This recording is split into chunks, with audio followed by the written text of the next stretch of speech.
Hello बच्चों, welcome back to our channel Billion Education where we aim to reach and teach billion population. तो प्यारे बच्चों, मैं हूं आपका यस सर और लेकर आ गया हूं सबसे डिमांडिंग चैप्टर कार्बन कंपाउंड्स। ठीक है प्यारे बच्चों, तो आज हम देंगे आपको इसकी वन शॉट वीडियो और वन शॉट में हम आपका सब कुछ एकदम अच्छे से कंप्लीट कर देंगे। ठीक है, तो बस वीडियो को एंड तक देखिए, थोड़ा सा पेन पेपर भी ले लीजिए ताकि जरूरत पड़ने पर लिख भी दे।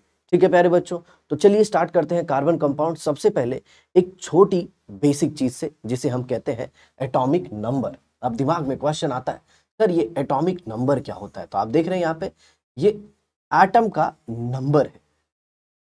सर एटम का नंबर ये किस बेसिस पे दिया जाता है? जी प्यारे बच्चों, एटम का नंबर होता है नंबर ऑफ प्रोटॉन जो कि उसके न्यूक्लियस में होता है। अगर किसी के न्यूक्लियस में एक प्रोटॉन है तो उसे हम कहेंगे उसका एटॉमिक नंबर 1 है, और किसी के न्यूक्लियस में अगर 2 प्रोटॉन है तो कहेंगे एटॉमिक नंबर 2 है। तो बताइए कार्बन का एटॉमिक नंबर कितना है? यस 6। और याद रखिएगा it is only the number of proton. ठीक है, इलेक्ट्रॉन मत बोलना। हाँ, it is the number of proton present inside the nucleus. अब आगे देखिए, यहां पे आप देख रहे हैं प्यारे बच्चों, मैंने एक एग्जाम्पल दिया है sodium sodium sodium sodium. Sir इतनी बार आपने सोडियम क्यों लिखा?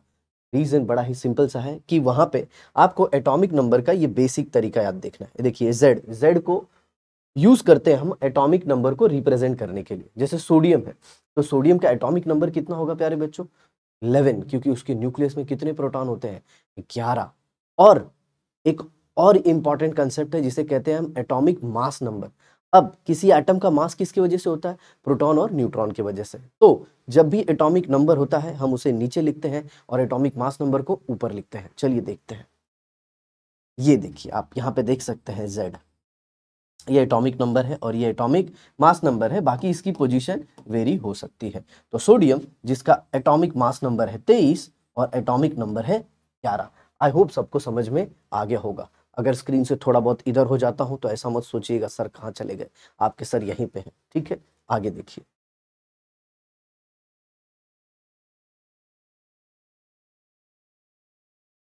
तो मैंने तो आपको एटॉमिक मास नंबर बता दिया। क्या होता है एटॉमिक मास नंबर? हमेशा याद रखना, number of proton plus neutron. ये देखिए, प्रोटॉन प्लस न्यूट्रॉन। और ये कहाँ पे मिलते हैं? जी हाँ, ये न्यूक्लियस में मिलते हैं। और एग्जाम्पल वही 23 जो मास नंबर है और 11 क्या है? Proton number. ठीक है, अब ये देखिए atomic mass number is equal to number of proton plus neutron. 23 is equal to 11 जो कि प्रोटॉन का नंबर है। तो आप न्यूट्रॉन के नंबर भी पता कर सकते हैं। न्यूट्रॉन का नंबर क्या हो जाएगा? 23 minus 11 and that comes out to be 12। Easy टीजी। ओके बच्चों, चलिए आगे बढ़ते हैं।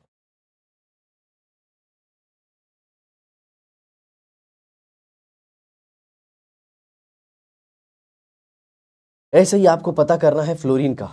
ए सर ये तो बहुत ही आसानी से हम बता सकते हैं फ्लोरीन का जो भी है।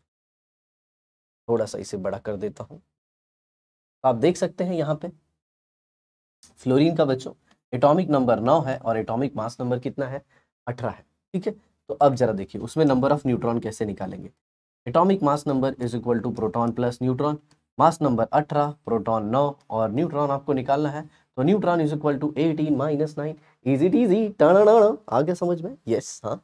ये देखिए, अब नेक्स्ट कंसेप्ट जो पढ़ने वाले हैं मेरे प्यारे बच्चों, वो हम पढ़ने वाले हैं इलेक्ट्रॉनिक कॉन्फ़िगरेशन। सर ये इलेक्ट्रॉनिक कॉन्फ़िगरेशन क्या है? मुझे प्रॉब्लम है सर इसे समझने में। बिल्कुल चिंता ना करो मेरे बच्चों, आपको सिखा दूंगा मैं। इलेक्ट्रॉनिक कॉन्फ़िगरेशन मतलब आप इलेक्ट्रॉन को अलग अलग शेल में भरते हो और हर एक शेल की कैपेसिटी है, उसकी कैपेसिटी से आप भर रहे हो तो उसे ही हम क्या कहेंगे? Electronic configuration. ठीक है, तो क्या होता है electronic configuration? Filling of electron in the various shell. देखिए यहाँ पे मैंने एग्जाम्पल लिया है, ये देखिए ये एक एटम है, इसमें पहले शेल को हम क्या बोलते हैं? के, दूसरे शेल को एल, तीसरे शेल को एम और चौथे शेल को एन। ऐसे ये होते जाएगा आगे। ठीक है, पहला शेल क्या होगा बच्चों? के, फिर एल, फिर एम, फिर एन, और हर एक शेल की क्या है? कैपेसिटी। ठीक है, चलिए देखिए आगे।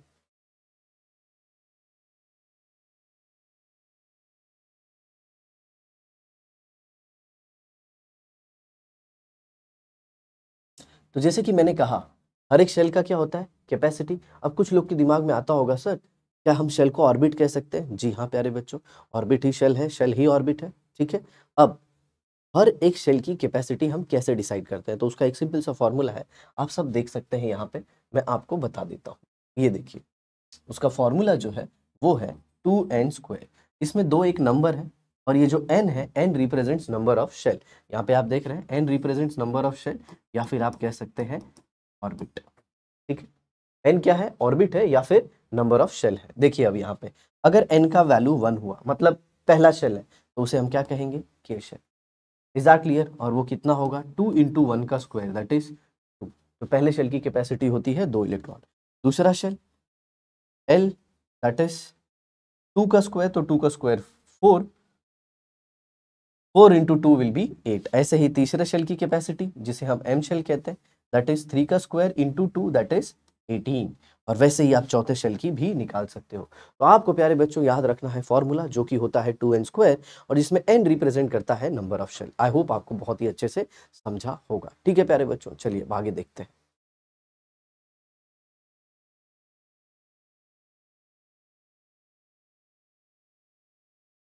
अब ये हो गया इलेक्ट्रॉनिक कॉन्फ़िगरेशन। सर आप ये इलेक्ट्रॉनिक कॉन्फ़िगरेशन क्यों बता रहे हो हमें कार्बन कंपाउंड में? प्यारे बच्चों ये बेसिक जानना बहुत ज़रूरी है, नहीं तो आप समझोगे ही नहीं कार्बन स्पेशल क्यों है। समझ में आया? और मैं तो पढ़ा रहा हूँ ना आपको, वन शॉट में सब खत्म कर दूंगा, टेंशन मत लो। देखो यहाँ पे ये एलिमेंट है, पहला एलिमेंट कौन सा है, हाइड्रोजन, जिसमें एक ही शेल होता है और उसके पहले शेल में कितना इलेक्ट्रॉन है, 1। दूसरा है हीलियम, हीलियम में कितने इलेक्ट्रॉन है बच्चों, 2। आप देख सकते हो यहाँ पे। चलिए यहाँ पे खड़ा हो जाता हूँ मैं, ताकि आपको क्लियरली देखूं। ये देखिए लिथियम, लिथियम में कितना है, 2 और 1। पहले शेल में 2 से ज्यादा इलेक्ट्रॉन नहीं रख सकते, हाँ दूसरे दूसरे शेल में एक ही होता है इसके। पहले शेल में 2 से ज्यादा इलेक्ट्रॉन रख दोगे तांडव मच जाएगा, एटम चिल्लाएगा, बोलेगा मेरी कैपेसिटी से ज्यादा मुझ में इलेक्ट्रॉन रख दी। समझा? आगे देखो, बेरिलियम 4 इलेक्ट्रॉन भरना है, 2 2। बोरॉन में कितने भरने हैं, 5, 2 और 3। मतलब सर एक चीज फिक्स है, पहले शेल में 2 इलेक्ट्रॉन होंगे। हाँ बच्चा, पहले शेल में 2 इलेक्ट्रॉन होंगे। सर लेकिन हाइड्रोजन में तो आपने एक ही रखा है। अरे बेटा उसमें एक ही इलेक्ट्रॉन है ही, समझ में आया, औकात ही उसकी एक की है। आगे देखिए 6, 2, 4। आई होप आप ऐसे सबका फुलफिल कर पाएंगे। ठीक है प्यारे बच्चों, आगे भी देख लेते हैं। ये देखिए नाइट्रोजन का आप देख सकते हैं 2, 5। ऑक्सीजन का आप देख सकते हैं 8, 2, 6। फ्लोरीन 2, 7। नियॉन 2, 8।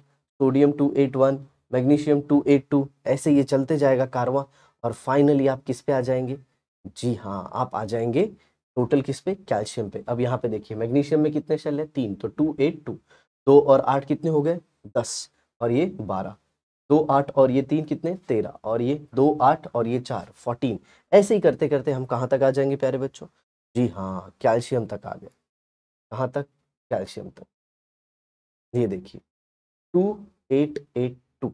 अब हम तीसरे शेल की कैपेसिटी तो 18 होती है, लेकिन हम उसमें रखते 80 हैं, क्योंकि इसका एक रीजन है और वो आप अपने हायर स्टैंडर्ड में पढ़ोगे। तो आपको कैसे रखना है, पोटेशियम में 2881 और कैल्शियम में 2882, जबकि थर्ड शेल की कैपेसिटी कितनी होती है, 18। ये सबको पता है, बट यहाँ पे रखना क्या होता है, 8। इसका जो असली रीजन है ये आगे ही मैं ही पढ़ाऊंगा आपको साइंस बिलियन एजुकेशन में। ठीक है प्यारे बच्चों, चलिए अब आगे देखिए, एक बहुत ही इंपॉर्टेंट टर्म आपको ध्यान रखना है, that is called as valency. ठीक है, अब ये वैलेंसिंग क्या होती है, तो देखते हैं यहाँ पे।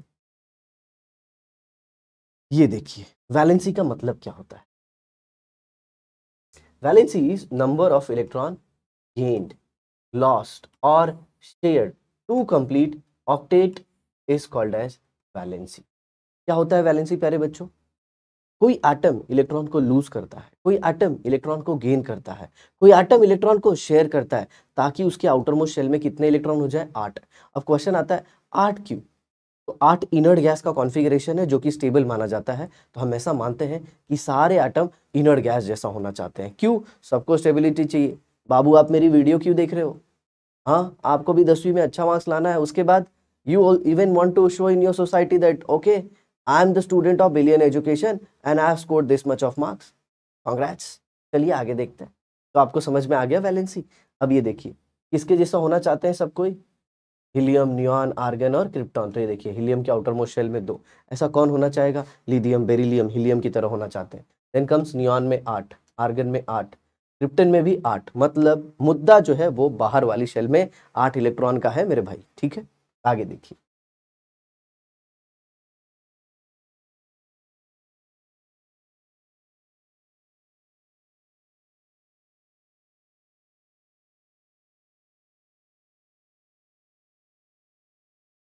If number of valence electron, किसी एटम के आउटर मोस्ट शेल में अगर इलेक्ट्रॉन का जो नंबर है वो 4 से कम है, तो वो जनरली क्या करेगा, लूज करेगा। वो क्या करेगा, लूज करेगा। जैसे आप देख लो सोडियम, सोडियम के आउटर मोस्ट शेल में कितने इलेक्ट्रॉन है, 1। मैग्नीशियम में कितने हैं, 2। एल्यूमिनियम में कितने हैं, तो ये सारे क्या करेंगे, लूज करेंगे। तो ये जितने इलेक्ट्रॉन लूज करेंगे ना, उसी को हम इसका क्या कहेंगे, वैलेंसी। तो सोडियम की कितनी हुई मेरे बेटा, 1, मैग्नीशियम की 2 और एल्यूमिनियम की कितनी, 3। वीडियो आपको अच्छी लगेगी तो कमेंट में जरूर लिखना, एकदम ढासू कमेंट मांगता है आपने को, समझ में आया। अभी आगे देखिए, दूसरा केस ले लेते हैं बच्चों। कौन सा, दूसरा केस।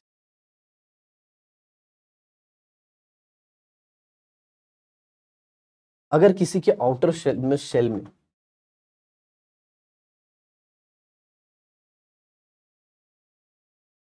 चार हो गए, पहले तो हमने केस देखा जिसमें 4 से कम थे। अब अगर 4 हो गया तो 4 हो गया तो स्ट्रिक्टली आपके सिलेबस में लिखा गया है कि क्या करता है वो, शेयरिंग। सिर्फ और सिर्फ क्या करेगा, शेयरिंग।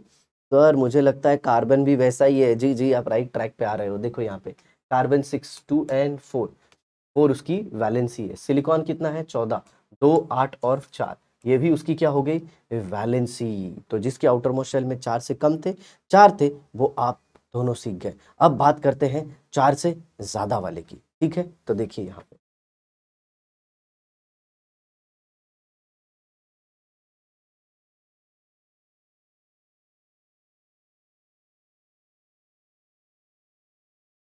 अब नंबर ऑफ वैलेंस इलेक्ट्रॉन अगर 4 या उससे ज्यादा है, आप ये मान के चलिए कि 4 से ज्यादा है, तो जो 4 से ज्यादा है वो बिलीव करते हैं किसमें, गेन करने में, ठीक है। आपके सिलेबस के हिसाब से हम चलेंगे, वो किसमें बिलीव करते हैं, गेन में। शेयर तो थोड़ा रहने दीजिए, ठीक है।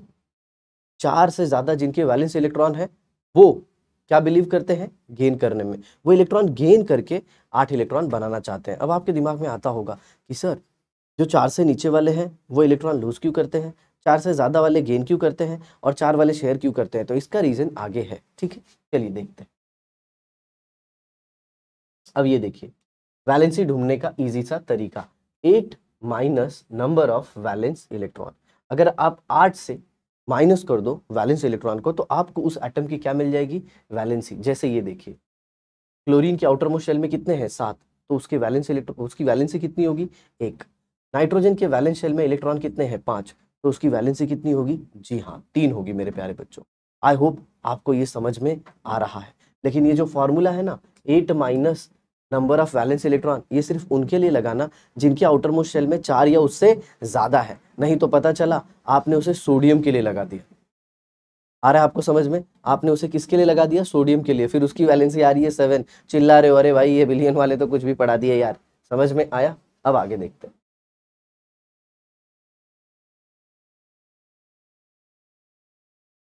वैलेंसी की डेफिनेशन देख लीजिए, क्या होता है वैलेंसी। It is defined as number of hydrogen atom और double the number of oxygen atom with which an atom of an element combine. तो क्या होता है वैलेंसी, कार्बन कंपाउंड ही नहीं है, आपका पूरा साइंस हो जाएगा। बिल्कुल टेंशन मत लीजिएगा, सर वैलेंसी कहाँ है, क्यों पढ़ा रहे हो, बिल्कुल टेंशन ना लीजिए। ये चीजें आपको शॉर्ट टाइम में बहुत कुछ सिखा देंगी। तो क्या होता है वैलेंसी, कोई एटम कितने हाइड्रोजन से कंबाइन होता है, या फिर वो जितने ऑक्सीजन से कंबाइन है उसका डबल कर दो, उसका डबल कर दो, आपको उसकी वैलेंसी मिल जाएगी। चलिए एग्जाम्पल देखते हैं। यहाँ पे देखिए, मीथेन में कार्बन कितने हाइड्रोजन से कंबाइन है, 4 से, तो उसकी वैलेंसी कितनी हो गई, 4। कितने ऑक्सीजन से कार्बन कंबाइन है, कार्बन डाइऑक्साइड में 2 से, तो उसकी वैलेंसी कितनी हो गई, 4। सर ऑक्सीजन के नंबर का आपने डबल क्यों किया, यस क्योंकि वैलेंसी कहती है कि जो भी ऑक्सीजन का नंबर है उसका डबल ही वो होती है वैलेंसी। ओके, नहीं सर यहाँ पे तो अमोनिया आ गया। अरे मेरे भाई, अमोनिया में देखो ना, नाइट्रोजन कितने हाइड्रोजन से कंबाइन हुआ है, 3, तो उसकी वैलेंसी 3 होगी। सर यहाँ पे SO2 2 ऑक्सीजन से कंबाइन हुआ है, सल्फर जो है वो 2 ऑक्सीजन से कंबाइन हुआ है, तो सल्फर की वैलेंसी कितनी हो जाएगी, 4 हो जाएगी मेरे भाई। ये देखो यहाँ पे 4 लिखा है। आई होप आप देख सकते हो एकदम क्लियरली। चलिए अब ऊपर बढ़ता हूँ मैं। अब आ जाते हैं अपने काम की बात पे। Type of compound, compound 2 type का होता है, एक होता है आयनिक कंपाउंड और दूसरा होता है कोवैलेंट कंपाउंड। अब आप ऐसे सोचोगे कंपाउंड बनता क्यों है? कंपाउंड बनाने का एकदम सिंपल सा तरीका है कि जो एटम है वो स्टेबल होना चाहते हैं। तो अब वो स्टेबल कैसे होंगे? 8 इलेक्ट्रॉन पूरे करके। 8 इलेक्ट्रॉन कैसे पूरा करेंगे? लॉस या फिर गेन करेंगे या फिर शेयर करेंगे। देखिए यहाँ पे, ये देखिए लिखा गया है, by forming compound atom of element gets stability. आपको भी स्टेबल होना है, मुझे भी स्टेबल होना है, ये जग को स्टेबल होना है, ठीक है। अब कंपाउंड को हम लोग दो तरह से क्लासिफाई करते हैं, organic compound and inorganic compound. Basically अगर आप ब्रॉड वर्जन देखो तो कंपाउंड तो दो तरह के होते हैं, आयनिक कंपाउंड और फिर कौन से? कोवैलेंट। आयनिक कंपाउंड किससे बनते हैं? लॉस या फिर गेन से। कटायन और अनायन को कंबाइन करने से आयनिक बनता है। और कोवैलेंट किससे बनता है मेरे प्यारे बच्चों? कोवैलेंट बनता है शेयरिंग ऑफ इलेक्ट्रॉन से। बट हम ये कार्बन कंपाउंड पढ़ रहे हैं, तो कार्बन कंपाउंड में हमें क्या पढ़ना है? जी हमें पढ़ना है ऑर्गेनिक कंपाउंड और कौन से? Inorganic compound. ऑर्गेनिक कंपाउंड और इनऑर्गेनिक कंपाउंड, ठीक है, जो कि पार्ट है किसके? आयनिक के और कोवैलेंट के। मेजॉरिटी ऑफ द टाइम आप क्या देखोगे? कोवैलेंट। देखिए यहाँ पे, first organic compound synthesise in the laboratory was urea. समझ में आया? यूरिया को पहली बार लेबोरेटरी में बनाया गया था, और इसे बनाने वाले साइंटिस्ट का नाम क्या था? आपकी बुक में है, तो मैं भी इधर लिख देता हूं, होलर नाम है इनका। क्या नाम है? Wohler, WOHLER। आया समझ में? चलिए आगे देखते हैं।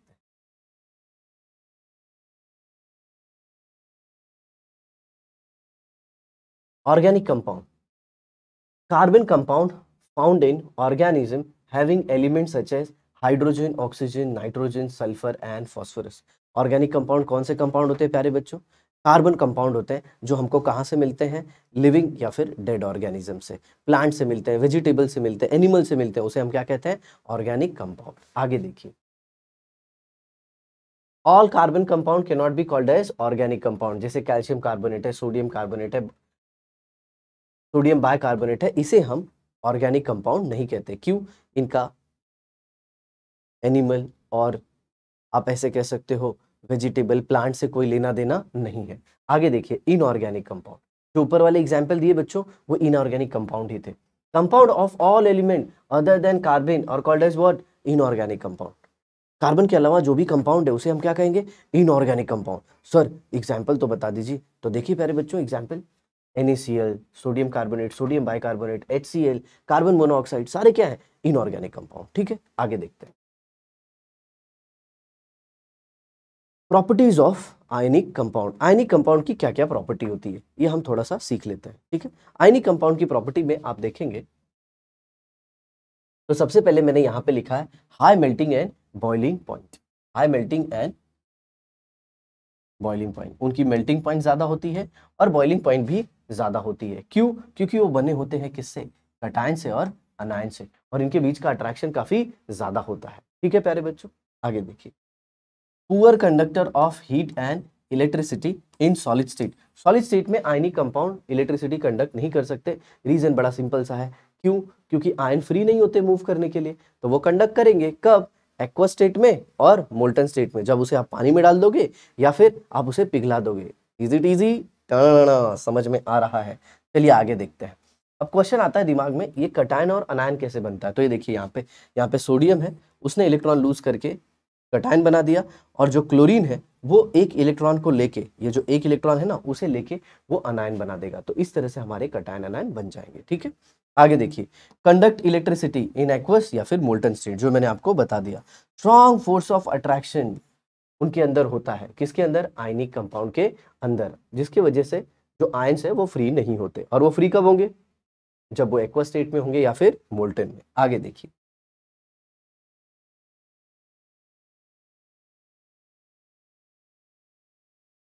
अब आ जाते हैं अपने काम की चीज पे, कोवैलेंट कंपाउंड, क्योंकि इस कार्बन फैमिली में कोवैलेंट ही ज्यादा हमको पढ़ना है, ठीक है मेरे बच्चों। आगे देखिए, properties of covalent compound. Covalent compound सबसे पहले बनते कैसे? जी हाँ, आप देख सकते हैं यहाँ पे शेयरिंग ऑफ इलेक्ट्रॉन से, ठीक है। इनके बीच में क्या होता है? Weak intermolecular force of attraction. किसके कंपेयर में? आयनिक के कंपेयर में। इनका मेल्टिंग पॉइंट और बॉइलिंग पॉइंट क्या होता है? लो होता है। मेल्टिंग पॉइंट बॉइलिंग पॉइंट काफी कम होता है। Poor conductor of what? Heat and electricity. ये अच्छे से हीट और इलेक्ट्रिसिटी को कंडक्ट नहीं करते, ठीक है। इसमें एक एक्सेप्शन है, कौन? डायमंड और ग्राफाइट। डायमंड बहुत अच्छे से हीट कंडक्ट करता है, और ग्रेफाइट क्या बहुत अच्छे से कंडक्ट करता है? इलेक्ट्रिसिटी। बहुत अच्छे से नहीं बोल सकते, it is a conductor of electricity. नहीं तो आप कहोगे सर ग्रेफाइट अगर इतना अच्छा कंडक्ट करता है तो उसे ही बना दीजिए ना, उसे ही वायर में डाल दीजिए, हर जगह वही इलेक्ट्रिसिटी कंडक्ट करे। ठीक है, आगे देखते हैं।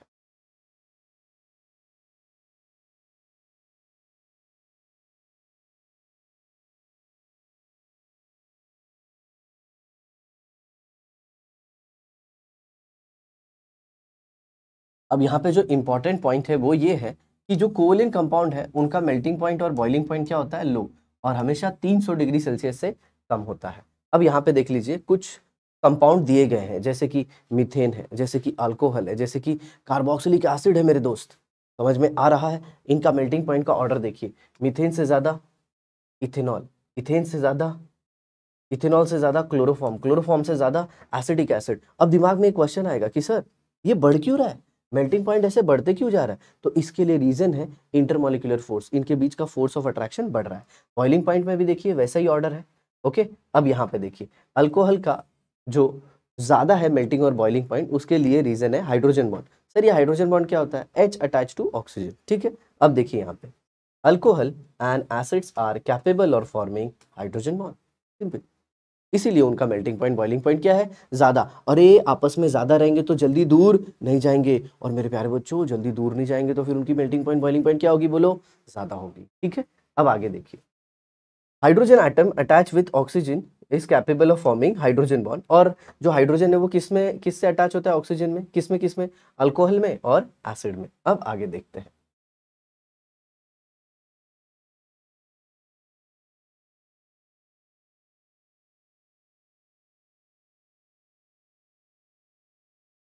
तो यहाँ पे आप देख सकते हैं रीजन भी बता दिया गया है, मेल्टिंग पॉइंट ज्यादा होने का, मॉलिक्यूलर वेट, उनका मॉलिक्यूलर वेट भी ज्यादा होता है, और दूसरा हाइड्रोजन बॉन्डिंग। मॉलिक्यूलर वेट बढ़ने से भी मेल्टिंग पॉइंट बॉइलिंग पॉइंट बढ़ती है। जैसे जैसे मीथेन है, इथेन है, प्रोपेन है, ब्यूटेन है, पेंटेन है, क्या बढ़ रहा है? कार्बन और हाइड्रोजन। और कार्बन हाइड्रोजन बढ़ने की वजह से क्या हो रहा है?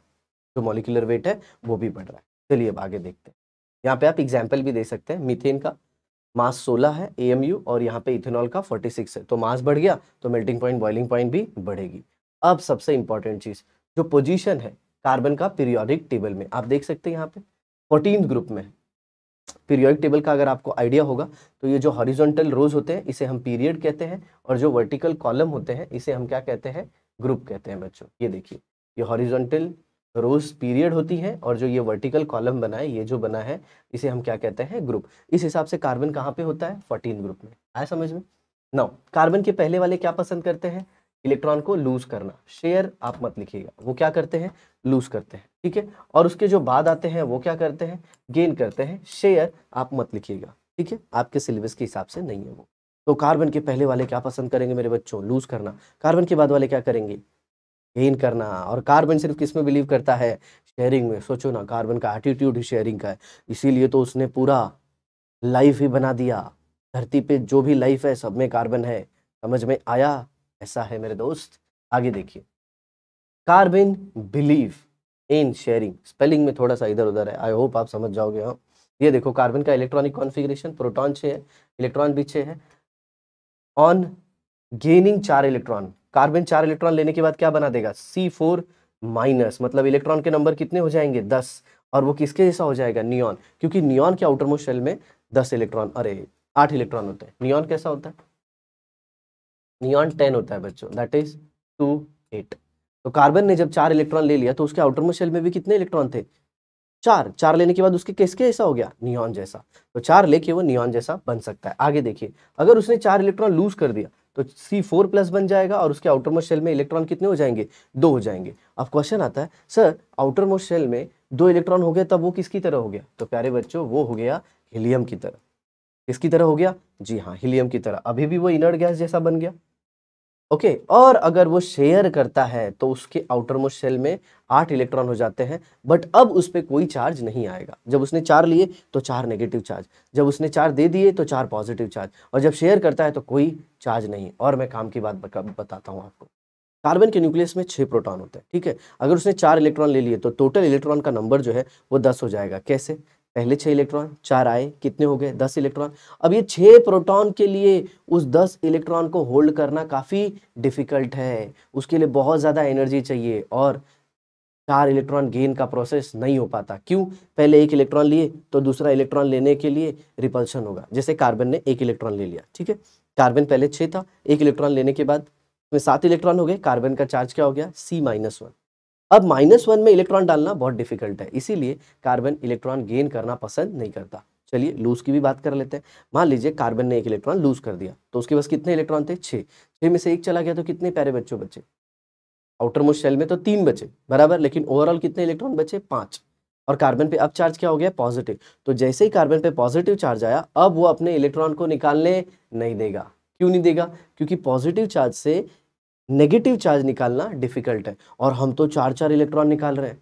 इमेजिन 6 प्रोटॉन के अट्रैक्टिव फोर्स से हमें 4 इलेक्ट्रॉन को पूरा निकालना है।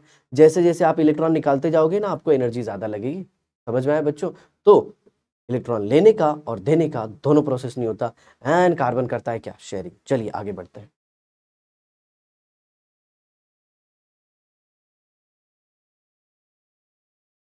ये देखिए पूरा रीजन लिख दिया गया है।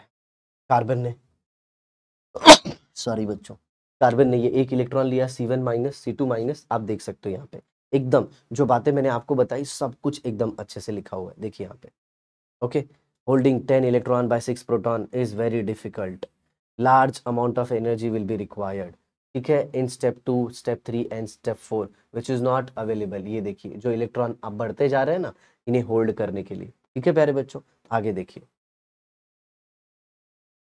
अब ये देखिए सक्सेसिव रिमूवल ऑफ इलेक्ट्रॉन, आप हर बार एक एक कम करते जा रहे हो और एक एक कम करते जाओगे तो क्या होगा? हर बार एनर्जी ज्यादा लगते जाएगी। क्यों? अट्रैक्शन बढ़ रहा है।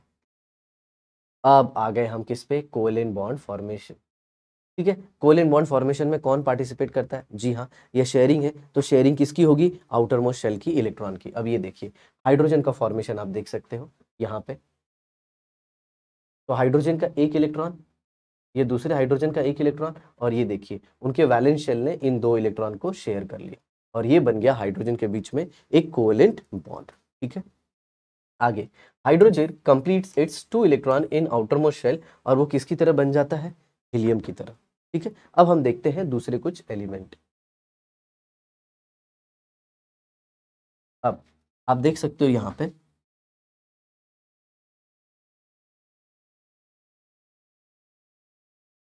Formation of nitrogen.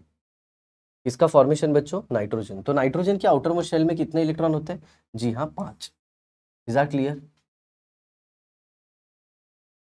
नाइट्रोजन के आउटर मोस्ट शेल में कितने इलेक्ट्रॉन? 5। आप देख सकते हैं यहाँ पे नाइट्रोजन ने 1 2 3 4 5 ऐसे, तो नाइट्रोजन ने कितना शेयर किया? 3 इलेक्ट्रॉन शेयर किया। मतलब इन शॉर्ट उसने कितने बॉन्ड बना दिए? 3 बॉन्ड, आप देख सकते हैं यहाँ पे। और ये जो इलेक्ट्रॉन पेयर है जो बॉन्ड बनाने के लिए यूज नहीं हुई, उसे कहते हैं लोन पेयर। सर ये लोन पेयर क्या होता है? लोन पेयर बच्चों वो होता है जो बॉन्ड फॉर्मेशन में पार्टिसिपेट नहीं करता। देखो ना, ये इलेक्ट्रॉन सब बॉन्ड बनाने में आए, लेकिन ये इलेक्ट्रॉन बॉन्ड बनाने में नहीं है, do not participate in bond formation, ठीक है। अब चलिए, अब हम देखेंगे दूसरा मॉलिक्यूल, कौन? ऑक्सीजन। ये देखिए ऑक्सीजन आ गया। अब ऑक्सीजन के आउटर मोस्ट शेल में कितने इलेक्ट्रॉन है? 6। और इसे ऑक्टेट कंप्लीट करना है, मतलब इसे कितना इलेक्ट्रॉन करना है अपने आउटर मोस्ट शेल में? 8। तो 6 है, कितने की जरूरत है? 2 की। जैसे कि नाइट्रोजन के आउटर मोस्ट शेल में कितने इलेक्ट्रॉन थे? 5। कितने की जरूरत थी? 3, तो 3 उसने शेयर किए, ठीक है। वैसे ही ऑक्सीजन ऑक्सीजन के साथ जब कंबाइन करेगा तो वो क्या करेगा? कितने को शेयर करेगा बताइए? 2 को शेयर करेगा। तो ये देखिए 2 को शेयर कर लिया उसने और ये बन गया ऑक्सीजन। ठीक उसी तरह से आप क्या कर सकते हो? आप देख सकते हो मीथेन। मीथेन मतलब कार्बन। कार्बन के आउटर मोस्ट शेल में कितने इलेक्ट्रॉन? 4। तो कार्बन कितना शेयर करेगा? 4। किसके साथ? 4 हाइड्रोजन के साथ। तो आप देख सकते हो ये कार्बन के 4 इलेक्ट्रॉन शेयर हो गए। व्हाइट से मैंने इलेक्ट्रॉन दिखाया है, व्हाइट कलर से, और यह हाइड्रोजन का आप देख सकते हो पिंक कलर से। तो इस तरह से कार्बन ने 4 इलेक्ट्रॉन शेयर करके 8 इलेक्ट्रॉन बना दिए। किसके? अपने आउटर मोस्ट शेल में। ठीक है प्यारे बच्चों, आगे देखिए। अब ये होमवर्क देते हैं जनरली हम क्लास में प्यारे बच्चों को बनाने के लिए। अब आ जाते हैं थोड़ा कार्बन की स्पेशलिटी पे। क्या है? कार्बन एक वर्साटाइल एलिमेंट है बच्चों। क्यों वर्साटाइल है? ऐसा क्यों बोलते हैं कि वो संपूर्ण है, सर्वत्र है, वर्साटाइल है? ऐसा क्या है उसके पीछे रीजन? तो देखिए यहाँ पे लार्ज नंबर ऑफ कंपाउंड, बहुत सारे कंपाउंड बनाता है वो। एंटायर किंगडम ऑफ ऑर्गेनिज्म, जो भी ऑर्गेनिज्म है सब में कौन है, सारे ऑर्गेनिज्म में कौन है प्यारे बच्चों, जी हाँ कार्बन। आगे देखिए, स्मॉल टू बिग मॉलिक्यूल, छोटे से लेके बड़े मॉलिक्यूल वो बनाता है, समझ में। मीथेन से लेके डीएनए, डीऑक्सीराइबोज न्यूक्लिक एसिड, जिसका मॉलिक्यूलर मास काफी ज्यादा होता है, देख सकते हैं यहाँ पे, molecular weight 10⁻12 dalton, very high आ रहा है प्यारे बच्चों। तो सर कार्बन को तो वर्सेटाइल बोलना ही होगा, ठीक है। आगे देखिए, ये अब कार्बन कंपाउंड का हम थोड़ा सा रिप्रेजेंटेशन देख लेते हैं। ये मीथेन है, ऐसे जनरली बच्चे क्या सोचते हैं कि मीथेन ऐसे होगा, ये एक कार्बन है, ये कार्बन, यहाँ पे एक बॉन्ड, एक ऊपर एक नीचे और एक लेफ्ट में, ये बन गया क्या, मीथेन। तो एंगल 90 डिग्री होता है, बट ऐसा होता नहीं है, मीथेन टेट्राहेड्रल है, ओके। और उसमें जो एंगल होता है वो होता है 109 डिग्री 28 मिनट्स। आगे देखते हैं कैटेनेशन। अब ये कैटेनेशन क्या है, कार्बन खुद के साथ बार बार बॉन्ड बना के बहुत ही लॉन्ग चेन बना देता है।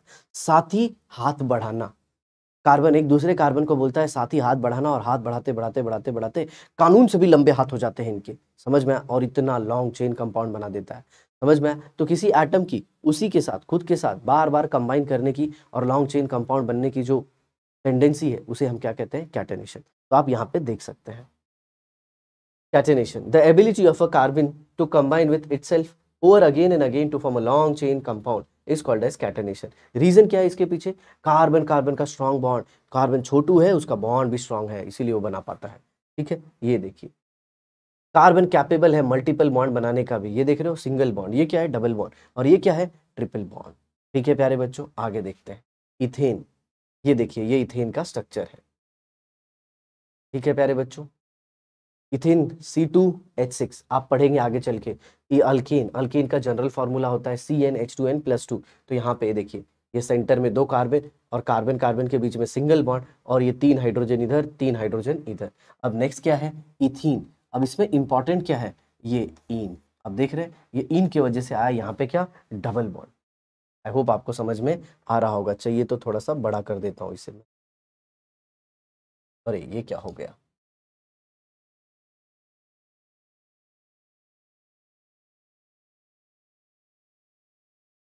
ये देखिए बच्चों, तो यहाँ पे आ गया डबल बॉन्ड। आई होप आपको समझा होगा।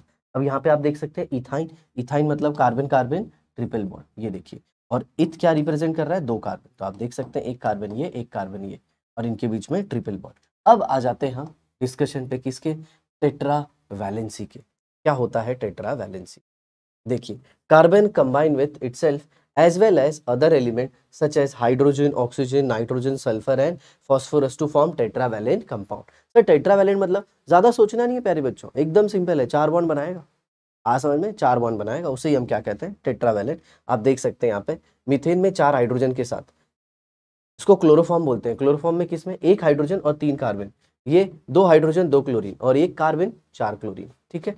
अब आ जाते हैं आइसोमेरिज्म पे। सर ये आइसोमेरिज्म क्या होता है, आइसो मतलब होता है सेम और मर मतलब होता है पार्ट, समझ में। मतलब कंपाउंड का मॉलिक्यूलर फॉर्मूला सेम होगा, उसमें नंबर ऑफ कार्बन और हाइड्रोजन सेम होंगे, लेकिन उनकी प्रॉपर्टीज अलग होगी, फिजिकल और केमिकल प्रॉपर्टी क्या होगी, अलग अलग।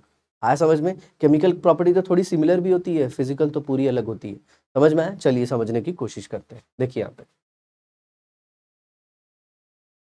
यहाँ पे देखिए C3H7Cl है। अब इसके देखो दो स्ट्रक्चर पॉसिबल है प्यारे बच्चों, यहाँ पे देखो C3H7Cl में आप देखोगे तो कितने स्ट्रक्चर पॉसिबल है, दो। यहाँ पे क्लोरीन सेकेंड कार्बन को अटैच है और यहाँ पे क्लोरीन थर्ड कार्बन को अटैच है। आई होप आप समझ सकते हो। ये देखिए, ये first carbon, second carbon, third carbon, और ये कौन सा है, फर्स्ट सेकेंड एंड थर्ड।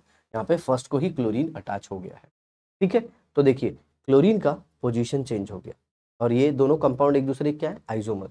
तो क्या लिख सकते हैं हम, same molecular formula but different structural formula. आप यहाँ पे देख सकते हैं एग्जाम्पल, C2H6O, ये क्या है, C2H5OH, CH3CH2OH, ये हो गया अल्कोहल और ये हो गया ईथर। दोनों का मॉलिक्यूलर फॉर्मूला सेम है, आप देख सकते हैं। दोनों में दो दो कार्बन है, दो दो कार्बन, दोनों में 6 हाइड्रोजन है, 5 और 1 6, इधर 3 और ये 3 6, बराबर। एक ऑक्सीजन दोनों में है, ये देख सकते हैं आप, एक ऑक्सीजन।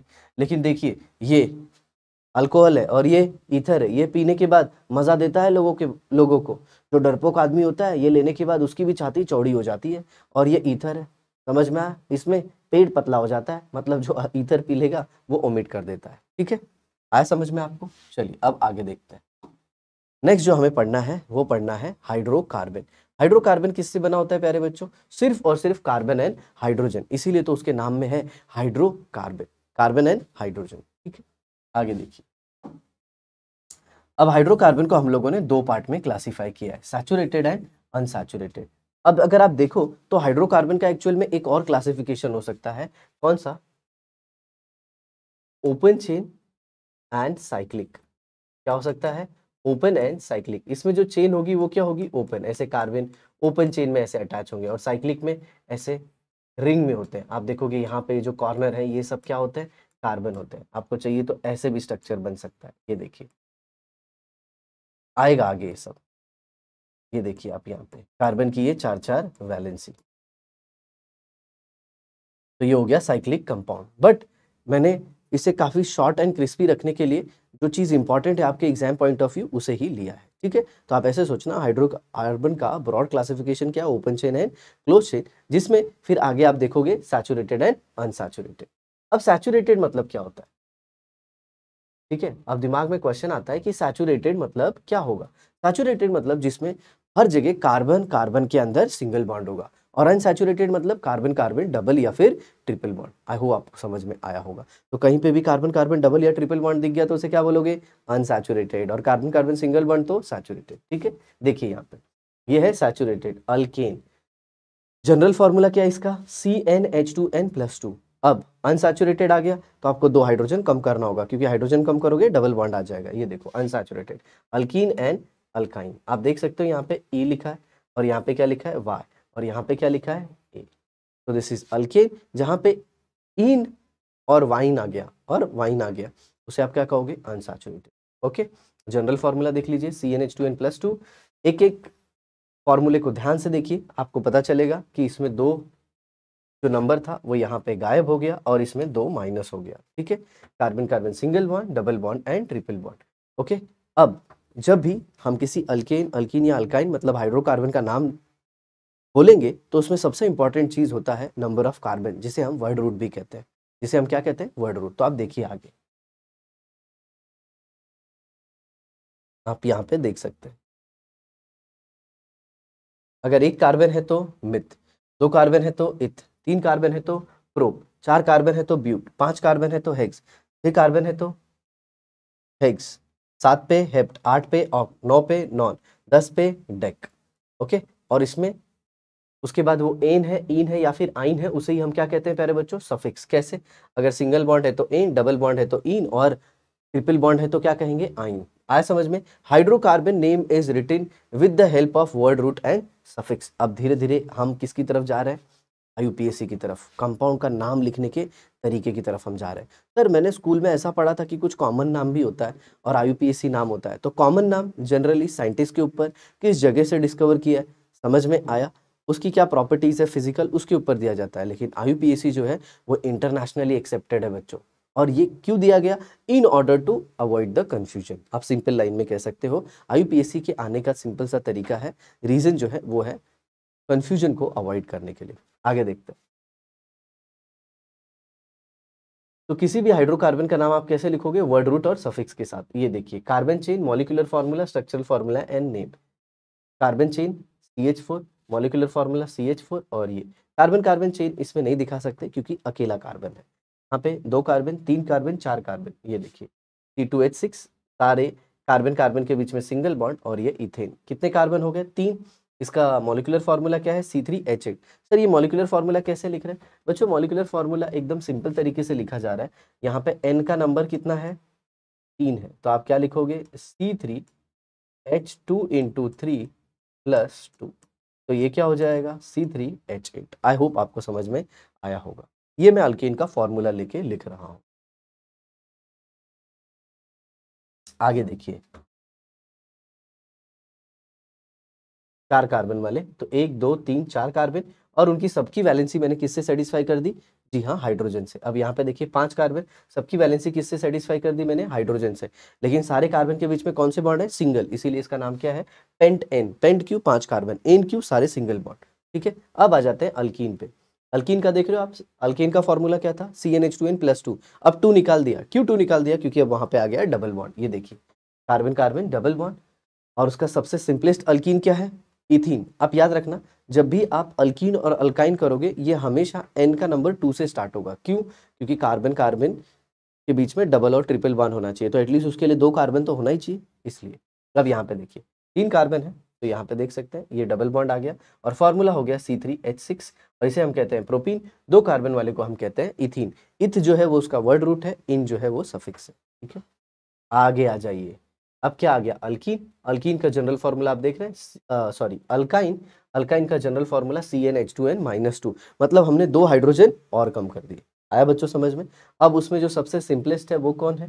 कार्बन चेन में C ट्रिपल बॉन्ड C, और उसकी वैलेंसी सेटिस्फाई कर दी मैंने हाइड्रोजन से। आप देख सकते हो मॉलिक्यूलर फॉर्मूला C2H2, और ये हो गया उसका स्ट्रक्चरल फॉर्मूला। और 2 कार्बन वाले अल्काइन को हम कहते हैं इथाइन, 3 वाले को हम क्या कहेंगे? प्रोपाइन, 4 वाले को हम क्या कहेंगे? ब्यूटाइन। आगे देखिए,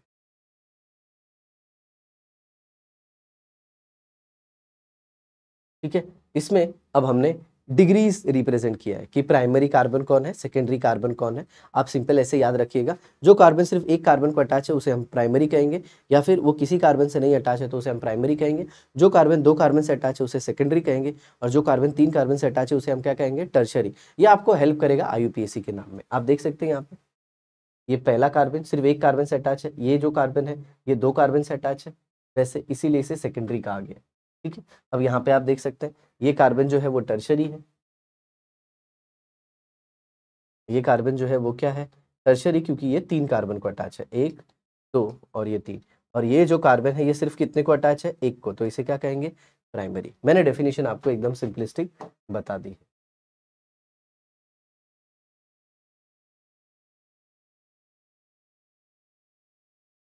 ओके, तो आपने यहाँ पे ये भी देख लिया कि कुछ कार्बन की चेन ऐसे स्ट्रेट होती है और कुछ में क्या होता है? ब्रांच। मतलब एक मेन कार्बन कार्बन कार्बन की चेन होगी और उसमें बीच में कोई दूसरा कार्बन लग जाएगा, तो उसे हम क्या कहेंगे? ब्रांच। तो एक स्ट्रेट चेन हो गया और एक ब्रांच चेन हो गया। यहाँ पे देखिए, in straight chain there will be no 3 degree carbon, किसी में भी 3 डिग्री कार्बन नहीं होगा। इसीलिए मैं आपको बताना चाहता था, मतलब कोई ऐसा कार्बन नहीं होगा स्ट्रेट चेन में जो 3 कार्बन को अटैच होगा। जी हाँ, उसमें सिर्फ 1 डिग्री और 2 डिग्री होंगे। एग्जैक्टली। आगे देखिए, अल्केन का जनरल फॉर्मूला। C2H4 में और C3H6 में कोई ब्रांचिंग नहीं होने वाली है। ब्रांचिंग कहाँ से स्टार्ट होगी? सॉरी, ये अल्केन है। अल्केन में ब्रांचिंग जो होती है, अल्केन में ब्रांचिंग जो होती है वो 4th कार्बन से स्टार्ट होती है, और अल्कीन में जो ब्रांचिंग होती है वो भी कहाँ से स्टार्ट होती है? 4th कार्बन से। ये देख सकते हैं अल्कीन। अब यहाँ पे आप देख सकते हैं, ये स्ट्रक्चर देख लीजिए।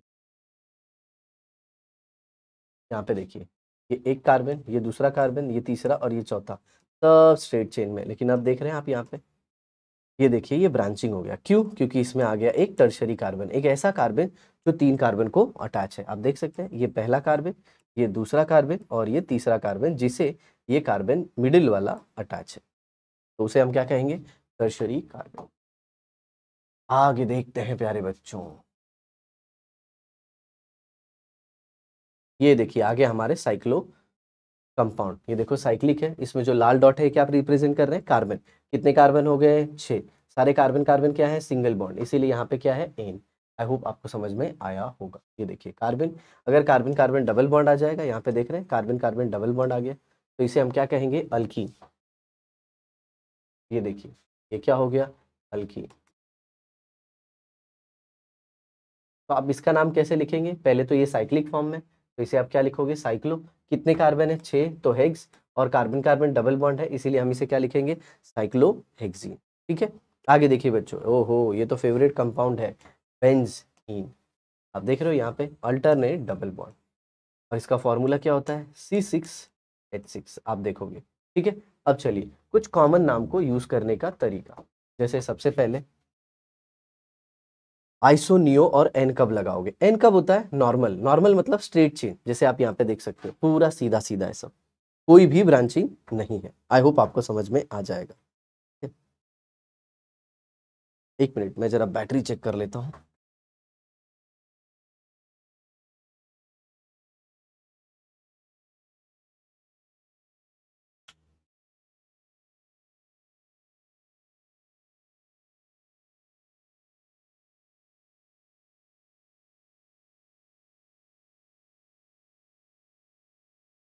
ओके बच्चों, सब ठीक है? कैसा था? बीच बीच में कभी कभी भूल जाते हैं कि सिस्टम की बैटरी ऑन या ऑफ मोड पे है, अदरवाइज सब बीच में गड़बड़ हो जाता। I hope you can understand. N मतलब नॉर्मल, देख रहे हो, स्ट्रेट चेन पूरा, और यहाँ पे देख रहे हो ये भी स्ट्रेट चेन, इसीलिए नॉर्मल। अब इसको प्रोपेन क्यों बोला? क्योंकि इसमें 3 कार्बन है और सारे क्या है? सिंगल बॉन्ड, इसीलिए प्रोपेन। इसमें कितने कार्बन है? 4, तो ब्यूट, सारे सिंगल बॉन्ड, इसीलिए एन। ये भी स्ट्रेट चेन, तो एन। आगे देखिए, इसमें कितने कार्बन? 1 2 3 4 5 6, 3 और 3 क्या हो गए? 6, इसीलिए इसको क्या बोलेंगे हम? एन। एन और आगे क्या हो जाएगा? ये हेक्सेन। अब यहाँ पे देखिए, आइसो कब आएगा? जब आपको कहीं पे भी ऐसा ग्रुप टर्मिनल पे दिख जाएगा, जहां पे भी किसी एक कॉर्नर पे ऐसे ग्रुप दिख जाए, और बाकी का क्या होना चाहिए? Straight chain. तो आप कौन सा वर्ड यूज कर दोगे? जी हाँ, आप यूज कर दोगे आइसो। तो देखो इसमें ये एक आ गया, और टर्मिनल पे देखो ये ग्रुप आ रहा है, ऐसा ग्रुप आ गया, तो इसे हम क्या कहेंगे बच्चों? आइसो। और टोटल कार्बन काउंट कर लेंगे, तो 1 कार्बन, 2 कार्बन, 3 कार्बन और ये चौथा कार्बन, इसीलिए इसका नाम क्या हो गया? Iso butane. आइसो क्यों? क्योंकि टर्मिनल में, किसी एक में टर्मिनल में ये वाला ग्रुप है, ठीक है। और ब्यूटेन क्यों? क्योंकि उसमें 4 कार्बन है, ठीक है, और सारे कार्बन कार्बन के बीच में सिंगल बॉन्ड है। आई होप यू कैन अंडरस्टैंड। आगे देखिए, ओ, अब ये देखिए यहाँ पे, ये आ गया आइसोपेंटेन। अब ये आइसो क्यों? क्योंकि यहाँ पे ये देख रहे हो आप, टर्मिनल आ गया, टर्मिनल पे ये ग्रुप आ गया, और टोटल कितने कार्बन है बच्चों? 1 2 3 4, और यहाँ पे क्या आ गया? 5, 5 कार्बन। और एक टर्मिनल पे ऐसा ग्रुप, ये ऐसे ग्रुप की क्या खासियत है कि सेकेंड कार्बन को एक मिथाइल अटैच होगा, मैंने ऊपर लिखा है, तो इसे हम क्या कहेंगे? आइसोपेंटेन। अब ये देखिए, इसमें भी टर्मिनल पे वो ग्रुप, और टोटल कितने कार्बन? 1 2 3 4 5 6, और ये कितना हो गया? 7, तो इसे हम क्या कहेंगे? आइसो और फिर हेप्टेन। यहाँ पे देखिए, आइसो और फिर कितने कार्बन? 6। Is that clear? ये 5 और ये 1 मिला के 6, तो इसे क्या कहेंगे? आइसोहेक्सेन। अब आगे देखते हैं, नियो कब आएगा बच्चों? तो नियो आने के लिए जो मैंने बताया था वो ग्रुप, पहले ये ग्रुप बोला था, अब आप ऐसे सोच लीजिए कि किसी एक कॉर्नर पे ये पूरा ग्रुप आएगा। कौन सा ग्रुप? ये पूरा एक एंड पे आना चाहिए। ये देखिए, ये पूरा एंड पे आ गया एक, और बाकी सारी स्ट्रेट चेन, तो इसे आप काउंट कर लो, ठीक है। कितने कार्बन? 1 2 3 4 5, तो इसके नाम में आ गया नियो, और 5 कार्बन की वजह से एक। वैसे ये कितने कार्बन? 1 2 3 4, राइट, ये 5 और ये 6, तो आ गया नियो। नियो क्यों? क्योंकि ये वाला ग्रुप है, और कितने कार्बन है? 6, इसीलिए हेक्स, और ये एन। आई होप बच्चों आपको बहुत ही अच्छे से समझ में आ रहा है, ठीक है। चलिए आगे देखते हैं।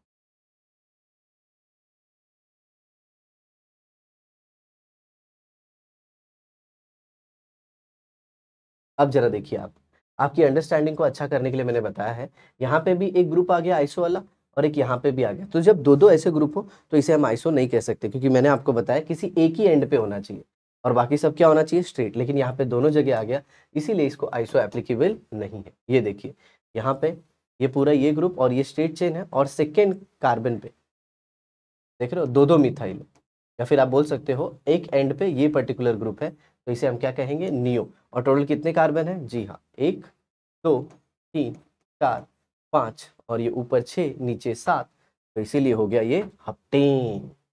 Heptane, heptane. अब बढ़ते हैं हम प्यारे बच्चों किसकी तरफ? Functional group. Functional group is very important in order to understand what? Chemistry. Okay, अब ये फंक्शनल ग्रुप क्या होता है? जैसे आप ह्यूमन बॉडी की अगर बात करते हो, तो ह्यूमन बॉडी में हमारा जो बॉडी मूवमेंट है ये कौन डिसाइड करता है? हमारे फंक्शन जो है वो कौन डिसाइड करता है? जी हाँ, brain. Brain is a functional junction, या फिर आप ऐसे कह सकते हो कि मेन जो फंक्शनिंग है पूरे बॉडी की, ये कौन डिसाइड करता है? वैसे ही कोई भी ऑर्गेनिक कंपाउंड होता है, उसमें कुछ सेट ऑफ एटम होते हैं, सेट ऑफ एटम, जो कि हेटेरो एटम होते हैं। हेटेरो एटम मतलब कार्बन के अलावा, जैसे oxygen, is that clear, halogen, sulphur, ये सारे मिलके एक पर्टिकुलर ग्रुप बनाते हैं और उस ग्रुप को हम क्या कहते हैं, फंक्शनल ग्रुप। आइए जानते हैं इसे, फंक्शनल ग्रुप क्या होता है। देखिए यहाँ पे atom or group of atom which decides the physical and chemical property of a compound is called as what, functional group। Sir physical और केमिकल प्रॉपर्टी क्या होता है, मेल्टिंग पॉइंट, बॉइलिंग पॉइंट, ये सब क्या है, फिजिकल प्रॉपर्टी। वो किसी दूसरे के साथ रिएक्ट कैसे करेगा, ये उसका क्या है, केमिकल प्रॉपर्टी। ठीक है, आगे देखिए। This consist of hetero atom, जैसे कि oxygen, sulphur, nitrogen, phosphorus, other than carbon and hydrogen. अब ऐसा नहीं कि फंक्शनल ग्रुप में कार्बन होगा ही नहीं, कार्बन के अलावा भी और भी ग्रुप होते हैं। अब देख सकते हैं यहाँ पे carbon carbon single bond, carbon carbon double bond and carbon carbon triple bond को भी हम फंक्शनल ग्रुप मानते हैं। क्यों बताइए, क्योंकि वो भी केमिकल रिएक्टिविटी डिसाइड करते हैं। ठीक है, ये देखिए, are also consider as functional group, namely alkane, alkene and alkyne. आगे देखिए प्यारे बच्चों, अब ये चार्ट बहुत ही इंपॉर्टेंट है, आपको ये पूरा एकदम अच्छे से याद रखना है। क्यों, ये आपके एग्जाम पॉइंट ऑफ व्यू से बहुत ही ज्यादा इंपॉर्टेंट है। देखिए यहाँ पे हेलोजन, जिसमें कौन है, क्लोरीन है, ब्रोमीन है और आयोडीन है, उसका नाम हम कैसे लिखेंगे, हेलो, दैट इज क्लोरीन को क्लोरो, ब्रोमीन को ब्रोमो और आयोडीन को आयोडो। ये देखिए X is a symbol to represent what, halo, ये क्लोरो, ये ब्रोमो और ये iodo. Okay, condense structural formula ऐसे दिखा सकते हो।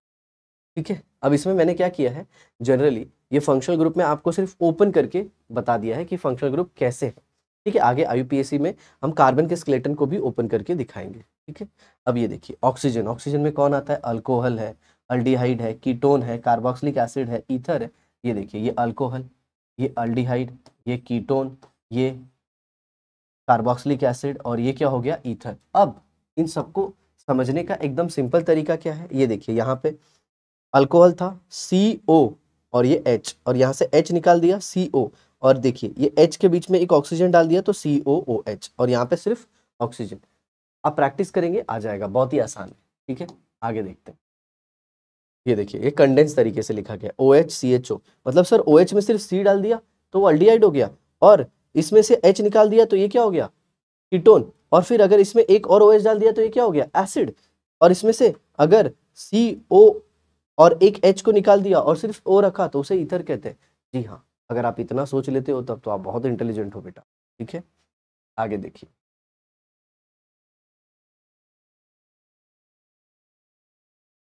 तो यहाँ पे एक और बचा है, आप देख सकते हैं, इसे कहते हैं एस्टर। इसमें क्या होता है, CO, ये हो गया, और ये CO, done. And finally comes nitrogen वाला कोई फंक्शनल ग्रुप जिसे हम कहते हैं अमाइन। ये नाइट्रोजन, ये H तो इसके साथ, तो ये हो गया अमाइन। ठीक है, अब हम देखेंगे प्यारे बच्चों आगे होमोलोग और होमोलोगस सीरीज क्या होती है। ठीक है, होमोलोग एंड होमोलोगस सीरीज, आप एक एक पॉइंट को ध्यान से देखिए जाइए। तो सारे होमोलोग का एक क्या सिंपल सी चीज है, सारे होमोलोग में एक क्या सिंपल सी चीज है कि उनकी केमिकल प्रॉपर्टी जो है वो क्या होगी, सेम। इसका मतलब हमें ये समझ में आ गया कि होमोलोग के अंदर फंक्शनल ग्रुप सेम होना चाहिए, जैसे मिथेनॉल, इथेनॉल, प्रोपेनॉल, ब्यूटेनॉल, सबके अंदर OH फंक्शनल ग्रुप है। समझ में आ रहा है, तो first criteria same functional group. दूसरा, वो सिर्फ CH2 यूनिट से डिफर करते हैं। किससे डिफर करते हैं, CH2 यूनिट, जैसे ये देखिए CH2 और यहाँ पे क्या आ गया H और ये OH, ये क्या हो गया, मिथेनॉल। अब यहाँ पे देखिए CH2, H की जगह पे क्या ले लिया मैंने, CH3 और ये OH। अगर आप देखो तो इसमें और इसमें सिर्फ इसका फर्क है, किसका, CH2 का। तो ये क्या हो गया, एक दूसरे के होमोलोग। आगे देखिए, molecular weight differ by 14 unit. 14 unit कैसे, हर एक होमोलोग में किसका फर्क आ रहा है, सिर्फ CH2 का। तो एक कार्बन जिसका मास कितना होता है 12 और 2 हाइड्रोजन तो 2 × 1, सो 12 + 2 कितना हो गया प्यारे बच्चों, 14। ठीक है, तो हमें क्या याद रखना है, होमोलोग में सेम फंक्शनल ग्रुप होता है। दूसरा पॉइंट यहाँ पे आपने देखा, वो सिर्फ डिफर करते हैं किससे, CH2 यूनिट से, और उनका मॉलिक्यूलर मास सिर्फ किससे डिफर करता है, 14 यूनिट से। क्यों, एक कार्बन और 2 हाइड्रोजन। आगे देखिए, slight difference in their physical property. आप ऐसे मान के चलिए कि उनका जो फिजिकल प्रॉपर्टी उसमें बहुत कम डिफरेंस आता है, और केमिकल प्रॉपर्टी वो तो ऑलमोस्ट सेम होता है ना। ये देखो, boiling point and melting point, वो क्या है, फिजिकल प्रॉपर्टी। अब आगे देखते हैं।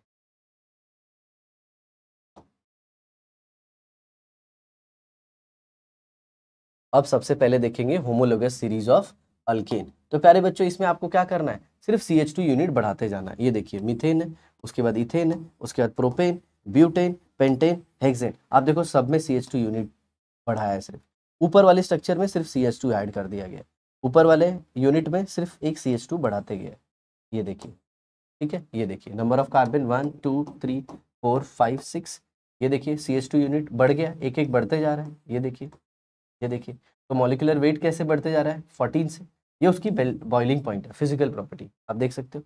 फिजिकल प्रॉपर्टी देख रहे हो, 162 है बॉइलिंग पॉइंट, देन 88 -40, फिर 0, फिर 36, देन कम 69 डिग्री सेल्सियस। अच्छा, ये क्यों बढ़ते जा रही है? क्योंकि मॉलिक्यूलर मास बढ़ रहा है। मॉलिक्यूलर मास बढ़ने से फोर्स ऑफ अट्रैक्शन बढ़ जाता है और जिसकी वजह से मेल्टिंग पॉइंट, बॉइलिंग पॉइंट बढ़ जाती है। आगे देखिए,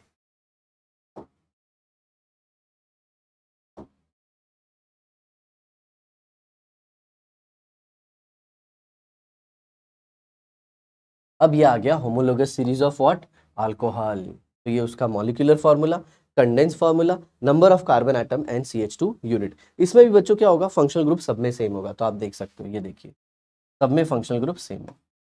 और ये भी किससे डिफर करेंगे? जी हाँ, CH2 यूनिट से। आप देख सकते हैं यहाँ पे मिथेनॉल, इथेनॉल, प्रोपेनॉल, ब्यूटेनॉल। और फिर नंबर ऑफ कार्बन एक एक से बढ़ते जा रहा है और CH2 यूनिट भी एक एक बढ़ते जा रही है। और देखिए बॉइलिंग पॉइंट भी बढ़ते जा रहा है। क्यों बढ़ते जा रहा है? मॉलिक्यूलर मास बढ़ रहा है। ठीक है, अब यहाँ पे मैंने कुछ होमवर्क दिया है, आपका मन करता है तो करिए, वरना वीडियो तो चलती रहेगी। ठीक है, ये देखिए, ये थोड़े से होमवर्क हैं बच्चों को दिए गए हैं। अब आ जाते हैं हम IUPAC नॉमेनक्लेचर पे। International union of pure and applied chemistry. क्यों आया ये? कॉमन नाम के कंफ्यूजन को दूर करने के लिए। ठीक है प्यारे बच्चों, अब देखिए, जब भी किसी को आपको IUPAC का नाम लिखना है तो आप ध्यान रखिएगा, आपको ये सारी चीजें करनी है। स्टेप बाय स्टेप मैं आपको सब कुछ बता रहा हूँ, ध्यान से सुनिएगा। Okay, step by step everything. तो जब भी आप IUPAC नाम लिखोगे, आप खुद को पूछोगे प्रीफिक्स लगाया या नहीं लगाया, वर्ड रूट है या नहीं है, या फिर तीसरी चीज सफिक्स। इन तीनों को साथ में लेना है। जैसे आपका नाम है, जैसे आपका कुछ नाम है, राम प्रसाद सुरेश दगड़ी, राम प्रसाद सुरेश दगड़ी, ऐसे उनका नाम है। तो राम प्रकाश पहले प्रीफिक्स, सुरेश वर्ड रूट और दगड़ी सफिक्स। समझ में आ रहा है? तो ये तीन चीजें किसी भी IUPAC नाम में होनी चाहिए। ठीक है, आगे देखिए, ये देखिए, तो जब भी ऐसे फ्लोरीन आया तो उसे आप फ्लोरो लिख दोगे, क्लोरीन आएगा क्लोरो लिख दोगे, ब्रोमीन आएगा ब्रोमो लिख दोगे, आयोडीन आएगा आयोडो लिख दोगे। और अगर CH3 दिखेगा बच्चों, CH3 याद रखना, CH4 नहीं CH3, तो उसे मिथाइल लिखेंगे। समझ में आया? सर नहीं आया तो बहुत अच्छी बात है, आगे देखिए। ओके, अब वर्ड रूट, वर्ड रूट मतलब नंबर ऑफ कार्बन। एक कार्बन तो मिथ, दो कार्बन तो इथ, तीन तो प्रोप, चार तो ब्यूट, पांच तो पेंट, छह तो हेग्स। समझ में आया? तो अगर CH3 कहीं बीच में चेन में आ गया तो उसे हम प्रीफिक्स मानेंगे।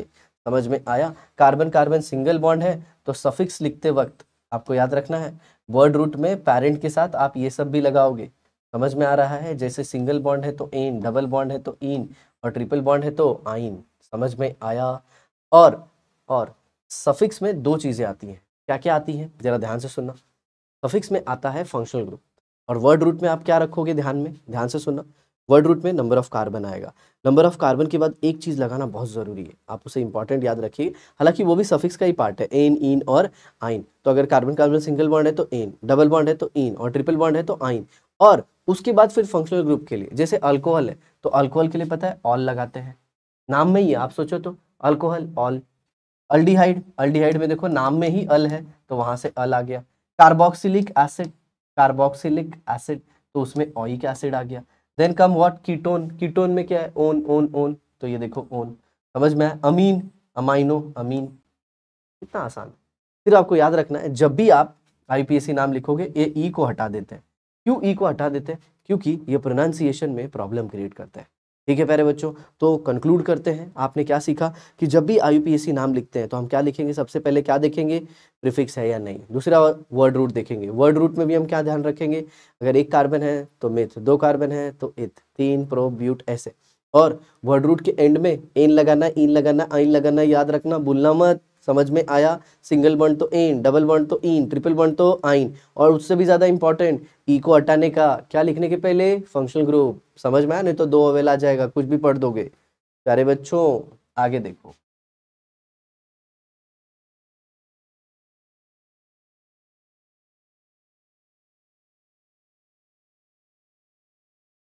अभी इधर लिखे है, क्या लिखा है बिडू लोग? प्रीफिक्स और सफिक्स का नंबर।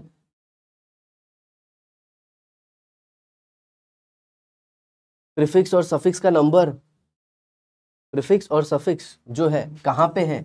उनको नंबर से रिप्रेजेंट करने का। समझ में आया? प्रीफिक्स की क्या पोजीशन है, सफिक्स की क्या पोजीशन है, वो एक नंबर से रिप्रेजेंट करते हैं। अब क्वेश्चन आता है कैसे, जैसे यहाँ पे देखो, ये है H3C CH2 CH2OH, बराबर। अब इसमें कोई प्रीफिक्स नहीं है। क्यों प्रीफिक्स क्यों नहीं है? कोई ब्रांच नहीं है, कोई भी ब्रांच नहीं है। प्रीफिक्स मतलब जब ब्रांचिंग आती है, ठीक है। अब यहाँ पे देखो, मिथाइल, ये भी मिथिल, मिथाइल, ऐसे नहीं सोचते। टोटल कार्बन देखो 1 2 3, ये हो गया 1, ये हो गया 2 और ये हो गया 3, तो इसे हम क्या कहेंगे? 1 प्रोपेनॉल। इसका नाम क्या हो गया? 1 प्रोपेनॉल। क्यों? क्योंकि जो OH अटैच था वो फर्स्ट कार्बन पे था। अगर ये ऐसा होता तो इसे हम क्या कहेंगे बच्चों? 2 प्रोपेनॉल। इसे हम क्या कहेंगे? 2। तो यहाँ पे 1 आ गया, यहाँ पे क्या आ गया? 2। ध्यान रखना 1 एंड 2, तो जब भी सफिक्स हो या फिर प्रीफिक्स हो उसका पोजीशन नंबर से बताएंगे। तो मैंने यहाँ पे बताया ना पहला नंबर, और यहाँ पे बताया दूसरा नंबर। आगे देखिए, तो आपको स्टेप फॉलो करना है कोई भी IUPAC लिखते वक्त। सबसे पहले आपको हाइड्रोकार्बन पहचानना होगा। हाइड्रोकार्बन को पहचानने के लिए आप क्या पहचानोगे? कि अगर उसमें कोई फंक्शनल ग्रुप है, मान लो अल्कोहल है, या फिर वो अल्केन है, अल्कीन है, अल्डिहाइड है, एसिड है, या फिर अमाइन है। याद रख लेना, कार्बन कार्बन सिंगल बॉन्ड तो सब में होगा, लेकिन आपको फंक्शनल ग्रुप ढूंढना है। अगर कोई फंक्शनल ग्रुप नहीं है, सिर्फ कार्बन एंड हाइड्रोजन है, तब तो वो अल्केन हो जाएगा। और सिर्फ डबल बॉन्ड है, कोई फंक्शनल ग्रुप नहीं है, तो अल्कीन। और कोई फंक्शनल ग्रुप नहीं है, ट्रिपल बॉन्ड है, तो उसे क्या कहेंगे हम? अल्काइन। तो और सिंगल, डबल और ट्रिपल को भी तो फंक्शनल ग्रुप ही मानते हैं। जी हाँ प्यारे बच्चों, लेकिन कब? जब जब हेटेरो एटम ना हो। ठीक है, यहाँ पे देखो, तो पहला स्टेप आपने फॉलो किया, क्या? हाइड्रोकार्बन को पहचानना। दूसरा क्या है? आइडेंटिफाई। आपको क्या आइडेंटिफाई करना है? प्रीफिक्स क्या है, सफिक्स क्या है, और उसका प्रॉपर पोजीशन भी आपको बताना है। ठीक है, आगे देखिए, नाम लिखते वक्त सबसे पहले प्रीफिक्स नंबर के साथ बताओगे, वर्ड रूट, और फिर सफिक्स, सफिक्स का भी क्या बताओगे? नंबर। आंसर सुनना बहुत इंपॉर्टेंट है। आगे देखिए, प्रेफरेंस ऑर्डर, सबसे ज्यादा आप किसको प्रेफरेंस दोगे?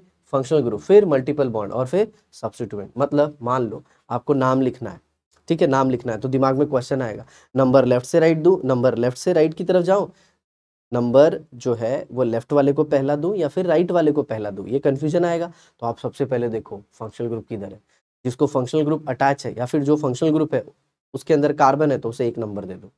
बट कुछ कुछ ऐसे फंक्शनल ग्रुप भी है जिनमें कार्बन नहीं है, जैसे OH, तो OH जिस कार्बन को अटैच है उसे 1 नंबर दे दो। समझ में आया? और अगर कोई फंक्शनल ग्रुप नहीं है तो आप देखो डबल बॉन्ड और ट्रिपल बॉन्ड को कहाँ से कम नंबर मिलता है, और डबल और ट्रिपल बॉन्ड भी नहीं है तब देखो कि ब्रांचिंग अगर हुई है, ब्रांचिंग अगर हुई है तो उसको कहाँ से कम नंबर मिलता है।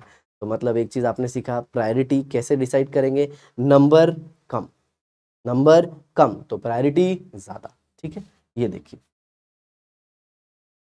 अब ये अल्केन है, तो अल्केन का जनरल फॉर्मूला आप देख रहे हैं, CnH2n+2, ये हो गया, तो ये क्या हो गया? पेंटेन। 5 कार्बन, एंड में क्या लगा दिया? एन। प्रीफिक्स आप ऐसे स्टेप फॉलो करोगे IUPAC लिखते हो। प्रीफिक्स नहीं है, वर्ड रूट मतलब कितना कार्बन है? 5। पेरेंट क्या है? एन। सफिक्स कोई नहीं है। जी हाँ, एन, इन और आइन को वर्ड रूट का पार्ट मान के चलेंगे। ठीक है, आई होप आपको समझ में आया। N iso and neo are generally used in common name, याद रखना, नहीं तो कोई इसे को लिख के आ जाएगा एन पेंटेन, वो नहीं चलेगा। आगे देखिए, दूसरा, सर ये देखिए जो आपने ग्रुप बनाया था वो आ गया सर, सर वो ग्रुप आ गया जो आपने बताया था, ये देखिए सर, तो इसका नाम मैं लिख दूंगा आइसो, और 5 कार्बन है तो पेटेन। अरे बावड़े, इसमें जो नाम लिख रहे हैं हम वो IUPAC है मेरे भाई, समझ में आ रहा है मेरे प्यारे बच्चा? इसमें आपको आइसो, नियो और एन यूज नहीं करना है, क्यों भटक रहे हो? ठीक है, तो चलो अपने स्टेप को फॉलो कर लो। सबसे पहले क्या स्टेप है आपका? जी हाँ, पहचानना है आपको प्रीफिक्स है या नहीं है, वर्ड रूट, फिर सफिक्स। चलो देखते हैं, ये देखिए आगे की एग्जाम्पल, एक सेकेंड। तो इसका आप नाम लिखते हो, कैसे लिखोगे? 1 2 3 एंड 4, तो 2 पे क्या है? मिथाइल। 2 पे क्या है बच्चों? मिथाइल। उसके बाद आपका प्रीफिक्स का काम हो गया, अब क्या देखो, वर्ड रूट कितने कार्बन, 4, मेन चेन में। इसमें भी कुछ लोगों को कंफ्यूजन होता है, ये मेन चेन है आपकी, ये मेन चेन है, ठीक है, और ये फिर क्या है, ब्रांच। तो ये देखो 2 पे क्या है, मिथाइल, और फिर उसके बाद ब्यूट, और फिर क्या है, एन। एन क्यों, carbon carbon single bond.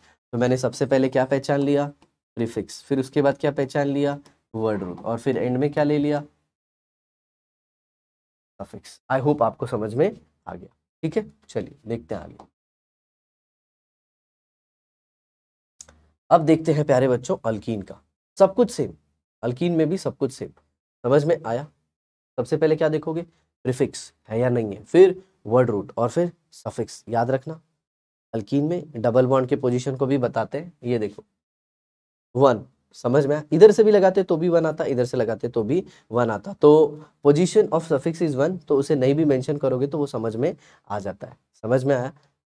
Position जो है ट्रिपल बॉन्ड की या डबल बॉन्ड की, अगर वो फर्स्ट पे है तो उसे नहीं भी मेंशन करोगे तो भी चल जाएगा। अब यहाँ पे देखो प्रोप लिख दिया मैंने, वर्ड रूट, डबल बॉन्ड का पोजीशन 1 इन या फिर प्रोपीन। आगे देखिए 1 2 3 4, सबसे पहला स्टेप प्रीफिक्स नहीं है, दूसरा स्टेप वर्ड रूट, यस कितने कार्बन है, 4, तो ये देखो लिख दिया 4। ठीक, उसके बाद क्या देखोगे, डबल या ट्रिपल बॉन्ड है नहीं है, कौन से पोजीशन पे अटैच है, फर्स्ट, तो ये देखो ब्यूट 1, कौन सा बॉन्ड है, डबल बॉन्ड, तो ब्यूट 1 इन या फिर ब्यूटीन। सेम इसमें चेक करो, प्रीफिक्स नहीं है। उसके बाद क्या हो गया, वर्ड रूट, कितने कार्बन है बेटा, वर्ड रूट में कितने कार्बन है, 1 2 3 4, वर्ड रूट मतलब नंबर ऑफ कार्बन, 4 कार्बन हो गए। अब देखो किसकी तरफ, सफिक्स, जी हाँ, या फिर वर्ड रूट में ही देख लो, डबल बॉन्ड या ट्रिपल बॉन्ड है नहीं, डबल बॉन्ड है। अब पोजीशन चेक कर लो, जब फंक्शनल ग्रुप नहीं है तो आप किसको प्रायोरिटी दोगे, डबल बॉन्ड को या ट्रिपल बॉन्ड को। तो इधर देखो 1 2, इधर से भी 2 आ रहा है, यहाँ से भी 2 आ रहा है, तो आप लेफ्ट से राइट की तरफ भी जा रहे हो और राइट से लेफ्ट भी आ सकते हो, तो इसका नाम क्या हो गया, ब्यूट 2 इन। अब इसे देखिए, प्रीफिक्स कोई नहीं है, word root, number of carbon check कर लो कितने हैं, 6, डबल एंड ट्रिपल बॉन्ड कौन से पोजीशन पे है, कौन से पोजीशन पे है ये, 1 2 एंड 3, आप देख सकते हो यहाँ पे 1 2 3 4 5 6, या फिर आप राइट टू लेफ्ट भी जा सकते हो, कैसे, 1 2 3 4 5 6, ठीक है। ये देखो यहाँ से भी आए तो कौन से नंबर पे है, थर्ड, यहाँ से भी जाओगे तो कौन से नंबर पे, थर्ड, तो ये हो गया हेक्स 3 ई। आई होप आपको समझ में आ गया है। चलिए अब आगे बढ़ते हैं, IUPAC नॉमेनक्लेचर ऑफ अल्काइन, सब में सेम रूल, पहले प्रीफिक्स देखिए, फिर वर्ड रूट, और फिर आ जाइए सफिक्स पे। तो देखो यहाँ पे ये 2 कार्बन वाला सबसे सिंपलेस्ट, तो इसे हम क्या कहेंगे, इथाइन। इसका कॉमन नाम क्या है, एसिटिलीन। प्रीफिक्स कोई भी नहीं था, वर्ड रूट क्या, 2 कार्बन, तो इथ लिख दिया, सिंगल डबल या ट्रिपल बॉन्ड तो आइन आएगा, तो ये देखिए इथाइन। आगे देखिए कितने कार्बन, सर प्रीफिक्स नहीं देखे, नहीं है ना बाबू, प्रीफिक्स नहीं है, तो फिर डायरेक्ट किस पे जाएंगे, वर्ड रूट पे। तो देखिए कितने कार्बन है, 3, तो इसके लिए क्या यूज हो गया, प्रोप, और कार्बन कार्बन क्या है, ट्रिपल बॉन्ड, इसीलिए आइन। ये देखिए यहाँ पे कोई प्रीफिक्स है नहीं, वर्ड रूट, कितने कार्बन है, 1 2 3 4, 4 आ गए बराबर। अब आप क्या देखोगे, एन इन या आइन है, तो आपने देखा आइन है, कौन से पोजीशन पे, सेकंड पे, तो आप उसे लिख दोगे, ये देखो 1 2 3 4, राइट से लेफ्ट जाओ या फिर लेफ्ट से राइट जाओ, दोनों में पोजीशन क्या है, सेम, ठीक है। आगे देखते हैं, अब यहाँ पे आप देख सकते हैं ये कौन से पोजीशन पे ट्रिपल बॉन्ड है, फर्स्ट पे, तो और कार्बन कितने हैं, 4, तो ब्यूट 1 आइन। आपको हमेशा स्टेप फॉलो करना है बच्चों, हमेशा क्या फॉलो करना है, स्टेप। सबसे पहले प्रीफिक्स देखो, फिर क्या देखो, वर्ड रूट, और फिर क्या देखो, सफिक्स। और इसमें एक चीज याद रखना, हम हेलोजन को जनरली किस में कंसीडर करते हैं, प्रीफिक्स में, ठीक है। देखिए यहाँ पे halo is always consider to be prefix, ये देखो CH3Cl, तो यहाँ पे क्या आ गया, क्लोरो, सर पहले ही पोजीशन पे अटैच है तो 1 क्लोरो, मैंने बोला ना 1 नहीं भी लिखोगे तो भी चलेगा। और कितने कार्बन, 1, तो मिथ, और कार्बन कार्बन या फिर एक सिंगल कार्बन है तो एन, तो इसका नाम होगा chloro methane. Prefix, word root and suffix, ऐसे जाओगे ना बच्चों, आपका काम एकदम आसान हो जाएगा, आपको थोड़ा सा भी तकलीफ नहीं होगा। समझ में आ रहा है, चलिए देखते हैं आगे। CH3CH2Cl, सबसे पहले आप क्या देखोगे, प्रीफिक्स, यस प्रीफिक्स है, कहाँ पे, ये देखो CH2 को अटैच है। अब दूसरा आप किस पे जाओगे, वर्ड रूट, कितने कार्बन है, 2, ठीक है। और फिर सफिक्स में carbon carbon single bond, sir वो तो वर्ड रूट के एंड का ही पार्ट होता है, जी हाँ, कोई और सफिक्स तो है नहीं, लेकिन यहाँ पे आपको क्लोरीन का पोजीशन बताना है, तो ये कौन सा पोजीशन है, ये है 1, और ये कौन सा है, 2, तो 1 क्लोरो, ये देखिए। क्लोरोइथेन, या फिर 1 पोजीशन नहीं भी बताएंगे तो भी चल जाएगा। Is that clear?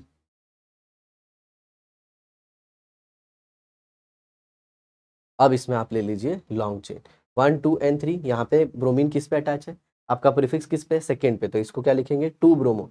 कितने कार्बन, 3, और कार्बन कार्बन सिंगल बॉन्ड इसीलिए एन। ये किस पे अटैच है, फर्स्ट कार्बन। सर लेकिन यहाँ से जाएंगे तो 1 2 3 होगा सर।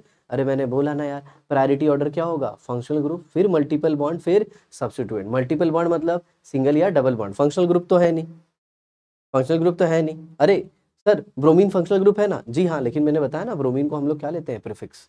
ठीक है, तो इसका पोजीशन क्या हो जाएगा 1 2 एंड 3। सब्स्टिट्यूएंट हो गया ये, तो ये पहला पोजीशन, ये दूसरा और ये तीसरा, तो इसका नाम आ जाएगा 1 ब्रोमो प्रोपेन। ठीक है, आगे देखिए, यहाँ से जाओगे तो 1 2 3 आएगा, उधर से आओगे तो किस पे आएगा 2 पे, तो 2 आइडो, कितने कार्बन 4, वर्ड रूट, और फिर उसके बाद सफिक्स में क्या है एन। डन। नेक्स्ट 1 2 3 4 5 कौन से पोजीशन पे, थर्ड पे, तो 3 ब्रोमो पेंटेन। आई होप आपको समझ में आया। राइट द स्ट्रक्चर ऑफ 2 क्लोरोहेक्सेन, आपका होमवर्क है। अब अल्कोहल आ जाएंगे, तो अल्कोहल में आप सबको पता है सफिक्स क्या होता है, ऑल।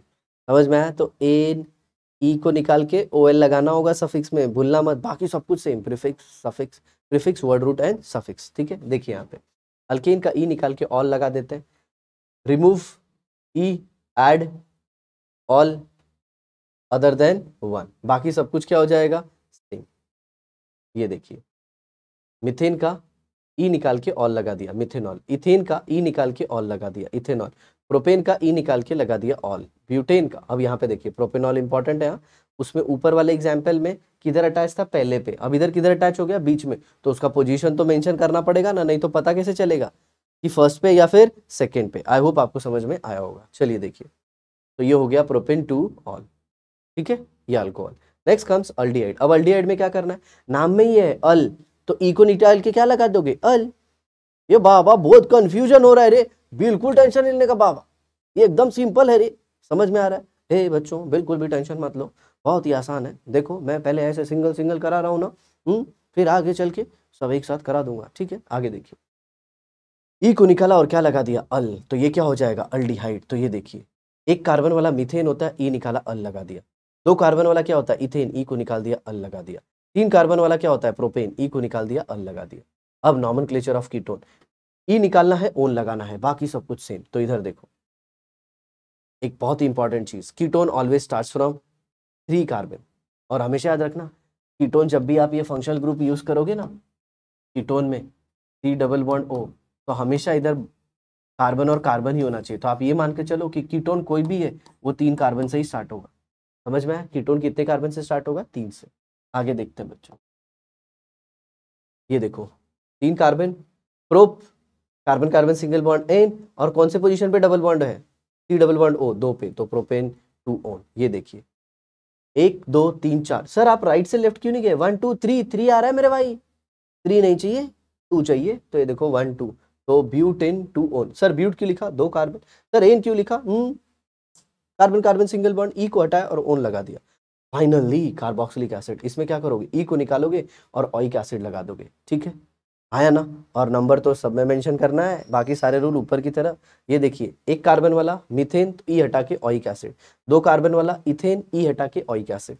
ये कितने कार्बन वाला 3, ई हटा के, प्रोपेन का ई हटा के ऑइक एसिड, प्रोपेनोइक एसिड। ठीक है, आगे आ जाइए, IUPAC name of what, amine, NH2। Alkane का ई हटा के क्या लगाना है आपको, अमाइन, और नंबर भी मेंशन करना है। ठीक है, देखिए यहाँ पे methanamine, 1 carbon methanamine, word root parent, और ये सफिक्स, या फिर आप ऐसे ले सकते हो, ये वर्ड रूट है और उसमें वर्ड रूट के एंड वाला पार्ट है, एन ई या फिर इन या फिर आइन। ये देखिए इथेन का ई निकाल के अमाइन लगा दिया। अब यहाँ पे इंपॉर्टेंट है, ये NH2 देखिए बीच में, तो आपको नंबर भी बताना पड़ेगा।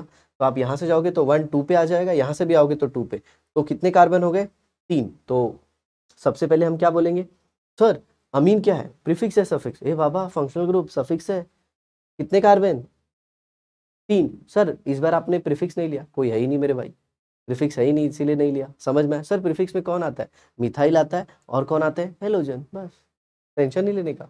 तो प्रोप 3 कार्बन, एन ई हटा दिया, 2 अमाइन। यहाँ पे देखिए 2 पे था, ये किस पे है, 1 पे। एग्जाम्पल को ध्यान से देखो, यहाँ पे अमोनिया, अमीनिया नहीं सर, अमीन, यस, ये NH2 ग्रुप जो है, ये NH2 ग्रुप, ये सेकेंड पोजीशन पे, ठीक है। और यहाँ पे 1 2 3, सर यहाँ से 3 नहीं जा सकते, नहीं, प्रायोरिटी ऑर्डर, कम नंबरिंग, तो ये क्या आ जाएगा, प्रोप-N, 1 अमीन, ठीक है। आगे देखते हैं,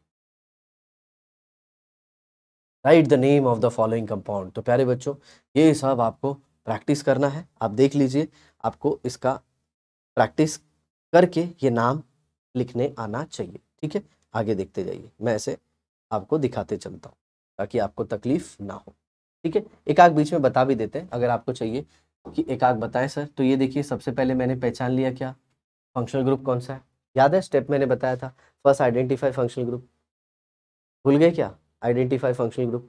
उसके बाद क्या है, देखो कोई प्रीफिक्स है या नहीं, फिर तीसरा आइडेंटिफाई उसका लोकेशन। तो मैंने देख लिया फंक्शनल ग्रुप कौन सा है, कार्बोक्सिलिक एसिड, मैंने देख लिया इसमें एक प्रीफिक्स भी है, कौन सा, क्लोरीन। अब नंबरिंग दे देता हूँ 1 2 3 4 एंड 5। तो सबसे पहला स्टेप आइडेंटिफाई फंक्शनल ग्रुप है या नहीं है तो कौन सा है, दूसरा आइडेंटिफाई उसमें प्रीफिक्स है या नहीं है, फिर तीसरा उसका नंबर, समझ में आया, नंबर इंपॉर्टेंट है। तो ये क्या हो गया, 3 पे कौन सा आ गया, क्लोरो। सर आपने नंबरिंग इधर से क्यों स्टार्ट कर दी, अरे याद है ना, फंक्शनल ग्रुप को सबसे ज़्यादा प्रायोरिटी, फिर मल्टीपल बॉन्ड, और फिर क्या आ जाएगा, सब्स्टिट्यूएंट। आई होप आपको समझ में आ रहा है। तो ये देखिए थर्ड पोजीशन पे क्या आया, क्लोरो, जो कि है प्रीफिक्स। उसके बाद क्या आ गया, ये वर्ड रूट, और फिर ये क्या आ गया, सफिक्स। आई होप आपको समझ में आ रहा है, ठीक है। आगे देखिए, ऐसे प्यारे बच्चों अब आप सबकी प्रैक्टिस करते जा सकते हैं, कोई भी डाउट है तो नीचे आप कमेंट बॉक्स में लिख सकते हैं। तो आपको सिर्फ स्टेप फॉलो करना है। सबसे पहला स्टेप क्या है, identify functional group. Functional group अगर आपने पहले चेक करना है या नहीं, और अगर है तो कौन सा है वो पता करना है। उसके बाद आपको चेक करना है प्रीफिक्स है या नहीं है, और अगर प्रीफिक्स है तो कौन से नंबर पे है। फिर उसके बाद नॉर्मल लिखने का तरीका तो आपको पता ही है, सबसे पहले प्रीफिक्स, फिर वर्ड रूट, फिर सफिक्स, ठीक है। तो बहुत सारी प्रैक्टिस हम कर चुके हैं। अब आ जाते हैं chemical properties of carbon compound पे। तो सबसे पहले उसकी प्रॉपर्टी कौन सी है, कंबशन, समझ में, reaction of hydrocarbon with oxygen. जब ऑक्सीजन के साथ रिएक्शन करेगा तो उसे हम क्या कहेंगे, combustion. Reaction of carbon compound और elemental carbon, okay, with oxygen, इसे हम क्या कहते हैं, combustion. The product of the reaction consist of what, इसमें हीट निकलेगा और लाइट निकलेगी, किसके साथ, कार्बन डाइऑक्साइड और पानी के साथ, याद रखिएगा। कंबशन में हीट निकलेगी, लाइट निकलेगी, किसके साथ, कार्बन डाइऑक्साइड और पानी के साथ। नेक्स्ट क्या है, it takes place in case of what, biogas, समझ में, it takes place in case of what, biogas. Biogas का एग्जांपल क्या है, मीथेन। आई होप आपको समझा होगा। आगे देखते हैं, ये देखिए बहुत सारे एग्जाम्पल हैं, यहाँ पे आप देख रहे हैं, मीथेन का कंबशन करा दिया, मीथेन तो क्या मिलेगा, कार्बन डाइऑक्साइड और वाटर प्लस हीट और लाइट। कंबशन में ये फिक्स है, हाँ। अब इधर देखो, डायमंड है या फिर ग्राफाइट या फिर कोल, जला दिया, कार्बन डाइऑक्साइड, हीट, लाइट, ठीक है। ये क्या है, इथेनॉल, ओके, इसको भी जला डाला, कार्बन डाइऑक्साइड, पानी, हीट और लाइट। आई होप आपको समझ में आया होगा। पानी तभी आएगा जब उसके अंदर जो रिएक्टेंट है उसके अंदर हाइड्रोजन होगा। आप देख सकते हैं यहाँ पे होमवर्क भी है।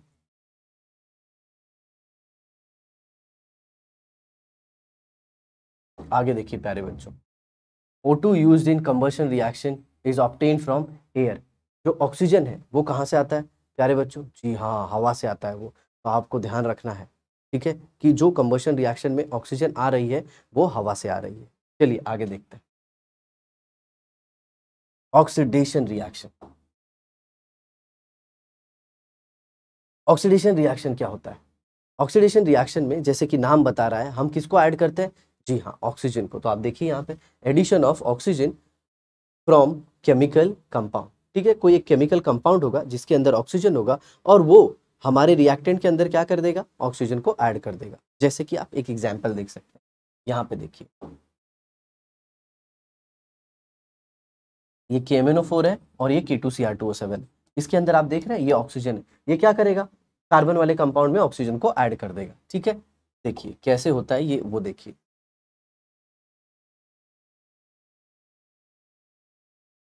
और एक इंपॉर्टेंट चीज, जो भी ऑक्सीजन प्रोवाइड करेगा उसे हम क्या कहेंगे, ऑक्सीडाइजिंग एजेंट। तो आप देख रहे हो यहाँ पे, the compound which provides oxygen is called as what, oxidizing agent. KMnO4 K2Cr2O7 को आप क्या बोलोगे, ऑक्सीडाइजिंग एजेंट। आगे देखते हैं, oxidizing agent oxidizes certain functional group, मतलब जो ऑक्सीडाइजिंग एजेंट है वो क्या करेगा, कार्बन कंपाउंड को क्या दे देगा, ऑक्सीजन, और उसके केमिकल प्रॉपर्टी में चेंज कर देगा। देखिए यहाँ पे ये था हमारा अल्कोहल, उसको मैंने अल्कलाइन KMnO4 से ट्रीट कर दिया, तो मुझे क्या मिल गया, एसिड। ये देख रहे हैं आप, एसिड, मतलब अल्कोहल को किस में कन्वर्ट कर देता है, एसिड में। कौन, ऑक्सीडाइजिंग एजेंट। आगे देखिए,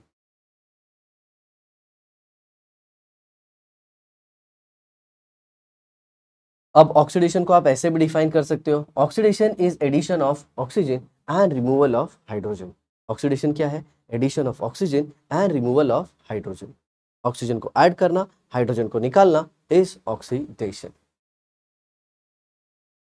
और ये जो KMnO4 है ये एक ऑक्सीडाइजिंग एजेंट है, और ये दोनों मीडियम में काम करता है, अल्कलाइन में भी और एसिडिक भी, मतलब बेसिक मीडियम में भी और एसिडिक मीडियम में भी, ये दोनों में काम करता है।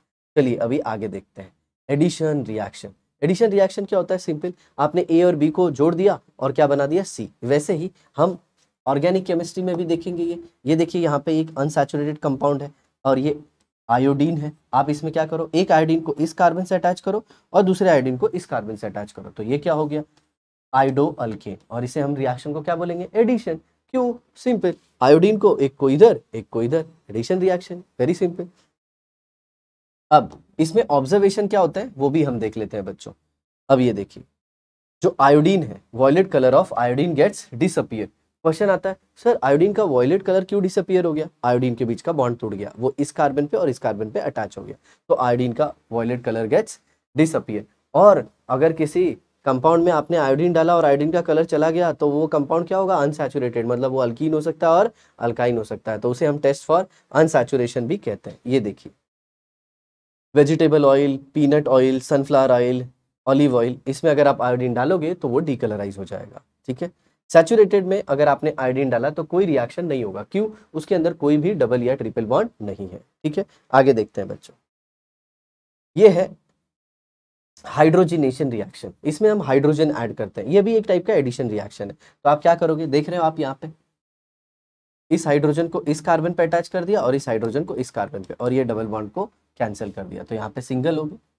और ये किसके प्रेजेंस में होता है, प्लैटिनम एंड निकल, और इसे हम क्या कहते हैं, कैटालिस्ट। आई होप आपको समझा होगा। ठीक है, तो ये था हाइड्रोजनेशन ऑफ वेजिटेबल ऑयल। ठीक है, आगे देखिए, सब्स्टिट्यूशन रिएक्शन। जी हाँ, फुटबॉल के मैच में आपने देखा होगा, सब्स्टिट्यूट आता है, एक प्लेयर बाहर जाता है दूसरा प्लेयर आता है, ठीक वैसे ही यहाँ पे भी है। देखिए क्या हो रहा है, ये H बाहर गया और इसके जगह पे कौन आ गया, क्लोरीन, तो ये सब्स्टिट्यूशन, H बाहर गया क्लोरीन आ गया, H बाहर गया क्लोरीन आ गया, वेरी सिंपल। चलिए आगे देखते हैं।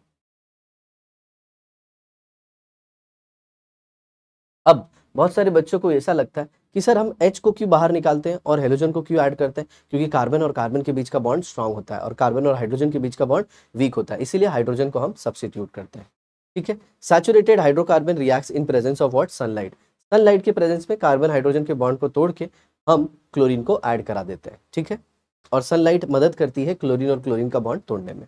आगे देखिए, यहाँ पे भी आप देख सकते हैं, ये देखिए, अब यहाँ पे दो पॉसिबिलिटी है, क्या, एक क्लोरीन या तो ये फर्स्ट कार्बन पे आ सकता है या तो फिर ये सेकेंड कार्बन पे आएगा, कोई प्रॉब्लम नहीं है, दोनों बनेगा, एक सेकेंड कार्बन वाला और एक फर्स्ट कार्बन वाला। ये ज्यादा क्वांटिटी में बनता है 2 क्लोरोप्रोपेन, इसीलिए इसे क्या कहते हैं, मेजर, क्यों, ये ज्यादा स्टेबल होता है।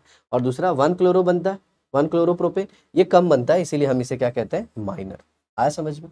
आगे देखते हैं कुछ इंपॉर्टेंट कार्बन के कंपाउंड, जैसे इथेनॉल है, रूम टेम्परेचर में कौन से फॉर्म में रहता है, लिक्विड फॉर्म में, इसको तो सब जानते हैं, पीने के बाद छाती चौड़ी हो जाती है, वो यही है, समझ में आया? अब इथेनॉल का बॉइलिंग पॉइंट कितना है, 78 डिग्री सेल्सियस। इथेनॉल को ही हम अल्कोहल कहते हैं और स्पिरिट में यूज होता है ये, इसी को बेवरेजेस कहते हैं, ड्रिंक करने के लिए, समझे। सोल्यूबल इन वाटर, क्यों, hydrogen bonding. Aqueous solution of alcohol क्या होता है, न्यूट्रल, मतलब लिटमस पेपर पे कोई इफेक्ट नहीं दिखेगा। Bad for health, affect CNS, central nervous system को बहुत ज़्यादा अफेक्ट करता है जो लोग इसे ज़्यादा कंज्यूम करते हैं, समझ में आया। और ज़्यादा अल्कोहल कंज्यूम कर लिए तो आप सीधा टपक सकते हो। Medicine, tincture iodine, okay, tincture iodine मतलब आयोडीन में भी थोड़ा अमाउंट अल्कोहल का रहता है, और ये किसके लिए काम करता है, कफ, मिक्सचर एंड टॉनिक्स, मतलब अगर आपको कफ हुआ है तो आप अल्कोहल का थोड़ा सा अमाउंट वाला मेडिसिन ले सकते हो और उससे आपका कफ क्या हो जाएगा, ठीक हो जाएगा। आगे देखिए, केमिकल प्रॉपर्टी ऑफ अल्कोहल। अब ये जो हाइड्रोजन है, इसे जब हम सोडियम से रिएक्ट कराएंगे, मतलब अल्कोहल में जब आप सोडियम डाल दोगे तो सोडियम हाइड्रोजन को रिप्लेस कर देता है। और ये किसकी प्रॉपर्टी है? अल्कोहल की। तो हमें एक चीज पता चल गया कि सोडियम को जब भी हम अल्कोहल में डालते हैं तो हाइड्रोजन गैस निकलती है। क्यों? हाइड्रोजन जो है वो एक्टिव है। जब भी हाइड्रोजन ऑक्सीजन, फ्लोरीन या नाइट्रोजन को अटैच होगा तो वो बाहर निकल जाता है। तो यहाँ पे देखिए सोडियम, और यहाँ पे कौन सी गैस निकल गई? हाइड्रोजन। ठीक है, ये रिएक्शन किसका है? अल्कोहल का। आपको याद रखना है। आगे देखिए, डिहाइड्रेशन रिएक्शन। नाम में क्या है? डी। हाइड्रेशन मतलब रिमूवल ऑफ वाटर, तो यहाँ से H और यहाँ से OH। और ये कौन करेगा? Concentration, concentrated H2SO4। बचपन तो गया, जवानी भी गई, सुना है ना? H2SO4 ने पूरा बचपन जला डाला। तो H2SO4 ने अल्कोहल को भी जला डाला, उसका भी लाइफ कर दिया झिंगा लाला। तो यहाँ पे क्या आ गया बच्चों? इथीन। समझ में आया? H यहाँ से निकालो, OH यहाँ से निकालो, और यहाँ पे डबल बॉन्ड बना दो। ठीक है, चलिए, तो यहाँ पे आप देख सकते हो इथीन बन गया, और ये पानी। Concentrated H2SO4 acts as dehydrating agent. अब यहाँ पे भी आप कर सकते हो, Na ले लिया एग्जाम्पल, पुर से क्या कौन सी गैस निकल जाएगी? हाइड्रोजन। कॉन्सेंट्रेटेड H2SO4 निकालोगे, अगर ये रिएक्शन कराओगे तो यहाँ से OH निकलेगा और यहाँ से H, तो यहाँ पे क्या आ जाएगा? Double bond. अब डबल बॉन्ड यहाँ पे भी आ सकता है, या फिर डबल बॉन्ड यहाँ पे भी आ सकता है। दोनों जगह पे डबल बॉन्ड आ सकता है, मतलब दो प्रोडक्ट बनेंगे, तो एक बनेगा ब्यूट-1-इन और एक बनेगा ब्यूट-2-इन। ठीक है, अब आगे देखते हैं। तो नेक्स्ट जो इंपॉर्टेंट कंपाउंड है वो है इथेनोइक एसिड। प्यारे बच्चों, इसका फॉर्मूला है CH3COOH। ये एक टाइप का कार्बोक्सिलिक एसिड है। ठीक है, देखिए इन एसिडिक सॉल्यूशन ये ब्लू को क्या कर देता है? रेड, और रेड लिटमस को क्या कर देता है? ब्लू। कौन से मीडियम में? बेसिक। तो याद रखना, अगर एसिडिक सॉल्यूशन है तो ब्लू लिटमस पेपर क्या हो जाता है? रेड। और अगर बेसिक सॉल्यूशन है तो रेड लिटमस पेपर क्या हो जाएगा? ब्लू हो जाएगा। समझ में आ रहा है? इसके लिए आप एक एग्जाम्पल भी ले सकते हो। मान लो किसी ने बियर पी लिया तो उसके स्टमक में क्या हो जाएगी? एसिडिटी। समझ में आया? किसी ने बियर पी लिया तो उसके स्टमक में क्या हो जाएगा? एसिडिटी। तो बियर से क्या आ गया? एसिडिटी। तो आप याद रखना, ब्लू हो जाएगा रेड। Is that clear? और अगर बेसिक है तो रेड किस में हो जाएगा? ब्लू में। ठीक है, तो बियर से एसिडिटी, तो ब्लू रेड में। समझे? ऐसा है। Reaction of sodium carbonate. Sodium carbonate को किसके साथ रिएक्ट करा दिया? एसिडिक एसिड के साथ। तो सोडियम कार्बोनेट जो है वो इसके साथ अपना सॉल्ट बना देगा, मतलब एक हाइड्रोजन को रिप्लेस कर दो सोडियम से और निकाल दो क्या? पानी और कार्बन डाइऑक्साइड। तो ये देखिए ethanoic acid, sodium carbonate and sodium acetate बन गया। ठीक है, आगे देखते हैं। Reaction of ethnic acid with sodium bicarbonate. कोई फर्क नहीं पड़ेगा प्यारे बच्चों, सेम प्रोडक्ट आएगा। इसमें भी सोडियम का सॉल्ट बनेगा, पानी और कार्बन डाइऑक्साइड निकल जाएगी। ठीक है, तो टेंशन नहीं लेना है। उसको बोलते हैं वॉशिंग सोडा और इसको बोलते हैं बेकिंग सोडा। वो धोने वाला सोडा था, ये खाने वाला सोडा है। याद है? मस्त मस्त ऐसे फुगे हुए कटलेस दिखते हैं, वो इसी से बने होते हैं। ठीक है, आगे देखते हैं। Reaction of acetic acid with NaOH। Acidic acid को हम विनेगर भी कहते हैं। आप देखोगे यहाँ पे ऐसे, सर ये इथेनोइक एसिड। जी हाँ प्यारे बच्चों, इथेनोइक एसिड एसिडिक एसिड का, इथेनोइक एसिड एसिडिक एसिड का IUPAC नाम है। समझे? आगे देखो, तो जब भी NaOH से रिएक्ट होगा आप यहाँ पे H को OH से निकाल के पानी बना दीजिए और क्या बन जाएगा? Sodium acetate, that is salt. ठीक है, देखते हैं आगे।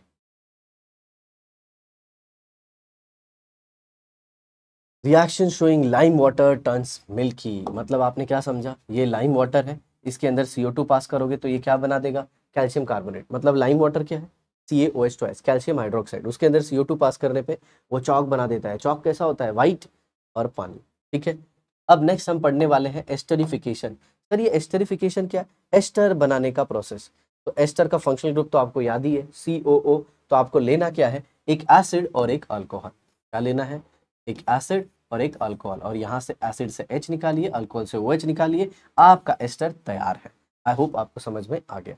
अगर रिएक्शन एस्टर का आपने NaOH के साथ करा दिया प्यारे बच्चों, इसके साथ NaOH के साथ, तो आपको इस पार्ट को तोड़ के क्या दे देना? Na, और इसको दे देना है OH। मतलब सर जब एस्टरिफिकेशन कर रहे थे तो जो बन रहा था, एस्टरिफिकेशन करने पे जो बन रहा था वो टूट जाएगा। जी हाँ, आपको फिर ये स्टार्टिंग वाला मिल जाएगा। ये देखो, सिर्फ यहाँ पे H की जगह पे क्या लगा देना? सोडियम। आपका काम तमाम, साबुन हमाम। आगे देखिए, तो इस पार्ट से हमारा जो कार्बन कंपाउंड है उसके इंपॉर्टेंट कंपाउंड और जो रिएक्शंस थे IUPAC नेम सब कुछ अच्छे से हो गए। आई होप आपको सब कुछ समझा होगा। अब बढ़ते हैं हम इसके एंड पार्ट पे, दैट इज पॉलीमर। ठीक है, पॉलीमर को खत्म करते ही ये चैप्टर खत्म हो जाएगा। ठीक है, तो ये देखिए प्यारे बच्चों, अब आ जाता है मैक्रो मॉलिक्यूल्स। तो दिमाग में क्वेश्चन आता है, सर ये मैक्रो मॉलिक्यूल क्या होता है? इसे थोड़ा सा छोटा करते हैं। ये देखिए, तो ये क्या है प्यारे बच्चों? ये है मैक्रो मॉलिक्यूल। तो मैक्रो मतलब क्या होता है? जायंट। मॉलिक्यूल मतलब जिनका मॉलिक्यूलर वेट ज़्यादा होता है। बहुत सारे मॉलिक्यूल कंबाइन होकर जायंट मॉलिक्यूल बना देते हैं और उनका मॉलिक्यूलर वेट क्या हो जाता है? बढ़ जाता है। समझ में आया? तो उसे हम कहते हैं मैक्रो मॉलिक्यूल। और ये मैक्रो मॉलिक्यूल कुछ और नहीं, ये पॉलीमर ही है। देखिए यहाँ पे मॉलिक्यूलर वेट जब रेंज होता है कहाँ से? 10 to the power 1 to 10 to the power 12 dalton, तो उसे हम कहते हैं मैक्रोमोलिक्यूल। इसका डेफिनेशन क्या है? Giant carbon molecule found by 100 and 1000 of atoms are called as macromolecule. मैंने आपको बताया ही, लॉन्ग चेन। ठीक है, अब मैक्रोमोलिक्यूल को हमने कुछ इस तरीके से क्लासीफाई किया। देखिए यहाँ पे कुछ नेचुरल है तो कुछ क्या है? मैन मेड या फिर आर्टिफिशियल। सर नेचुरल मतलब जो नेचर से मिलते हैं, पॉलीसेकेराइड, प्रोटीन, प्रोटीन में न्यूक्लिक एसिड है, DNA, RNA, deoxyribose nucleic acid, ribose nucleic acid, starch, cellulose, ये सारे नेचुरल है। आर्टिफिशियल में आप क्या ले सकते हो? आर्टिफिशियल में आप ले सकते हो रबर, सिल्क। समझ में आया? सिंथेटिक रबर, सिल्क, ये सारे उसके एग्जाम्पल हैं। फाइबर है, उल है, पॉलीथीन है, सिंथेटिक रबर है, ये सारे। आप जो प्लास्टिक की थैलियाँ यूज़ करते हो वो भी क्या है? मैन मेड या फिर आर्टिफिशियल। नेचुरल में आपने देखा प्रोटीन है, जो कि बहुत ही ज़्यादा इंपॉर्टेंट है किसके लिए? ग्रोथ के लिए, movement of various physiological process, nucleic acid control, heredity. आप अपने मम्मी पापा की तरह दिखते हो, ये किसके वजह से? DNA RNA की वजह। आई होप आपको समझ में आया होगा। चलिए आगे देखते हैं प्यारे बच्चों, थोड़ा और बढ़ते हैं इसमें। तो ये देख रहे हैं छोटे छोटे पार्ट, ऐसे जैसे आपने साइकिल की चेन देखी है, छोटे छोटे पार्ट मिलके बड़ा बना देते हैं, वैसे ये भी है। आगे आ जाइए, पॉलीमर। नाम में ही है, poly means many. Poly means what? Many. मर मतलब पार्ट, बहुत सारे पार्ट आपस में कंबाइन होके क्या बना देते हैं? पॉलीमर। मतलब छोटे छोटे मोनोमर आपस में कंबाइन होके पॉलीमर बना देंगे। Low molecular weight combine together to form high molecular weight. A macromolecule found by regular repetition of a small unit is called as polymer. छोटे छोटे मोनोमर मिलके क्या बना देंगे? पॉलीमर, बड़ा सा कंपाउंड। आगे देखिए, monomer, the small unit that repeat itself regularly to form polymer is called as monomer. Cycle की चेन में मैंने बोला ना, जो सबसे छोटा पार्ट होता है, समझ में? साइकिल को ऐसे, चेन को आप मान लो पॉलीमर, उसके सबसे छोटे से पार्ट को हम क्या बोलेंगे? मोनोमर। ठीक उसी तरह से जो पॉलीमर होता है वो छोटे छोटे मॉलिक्यूल से कंटिन्यूसली कंबाइन होके बनता है। आगे देखिए, पॉलीमराइजेशन, जिस प्रोसेस से पॉलीमर बनता है उसे हम क्या कहते हैं? पॉलीमराइजेशन। समझ में आया? जैसे जिस प्रोसेस से एस्टर बना उसे एस्टरिफिकेशन कहा, तो जिस प्रोसेस से पॉलीमर बनेगा उसे क्या कहोगे? पॉलीमराइजेशन। आगे देखिए, प्रिपरेशन ऑफ पॉलीएथिलीन। ये वही प्लास्टिक की थैली है जो आप यूज करते हो। ठीक है प्यारे बच्चों, थोड़ा आई होप आपको इसको देखने में प्रॉब्लम होगा, तो आप अपनी टेक्स्ट बुक खोल सकते हो और उसमें आप देख सकते हो। मैं यहाँ पे लिख देता हूँ, जैसे इथिलीन है, ये डबल बॉन्ड CH। ठीक है, यहाँ पे भी H और बगल में इसके क्या आ गया? C double bond CH। तो आप क्या करो, इस एक बॉन्ड को तोड़ दो, इस एक बॉन्ड को तोड़ दो और इनके बीच में बॉन्ड बना दो। इनके बीच में मतलब ये कुछ ऐसा हो जाएगा, सी सी सी। ठीक है, यहाँ पे ऐसे सारी वैलेंसीज को हाइड्रोजन से सेटिस्फाई कर दो, तो ये बन गया आपका बच्चों पॉलीइथिलीन। आई होप आपको समझ में आ गया होगा। तो इसकी जो रिपीटिंग यूनिट है वो कौन सी थी? इथिलीन, और ये बन गया पॉलीइथिलीन। अब यहाँ पे आप देख सकते हो, आई होप थोड़ा क्लियर होगा ये। ठीक है, थोड़ा चाहिए तो बड़ा कर देते हैं। ये देखिए,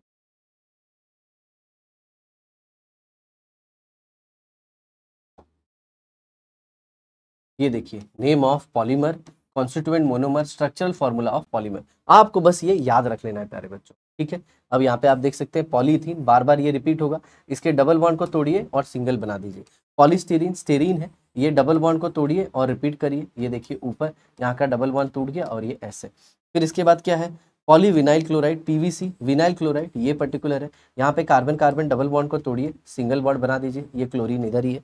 अब आगे देख सकते हो एक्रिलोनाइट्राइल, ये देख रहे हो यहाँ पे CN को वैसे ही रखिए, कार्बन कार्बन डबल बॉन्ड को तोड़ दीजिए। देखिए CN वैसे ही है, कार्बन कार्बन डबल बॉन्ड।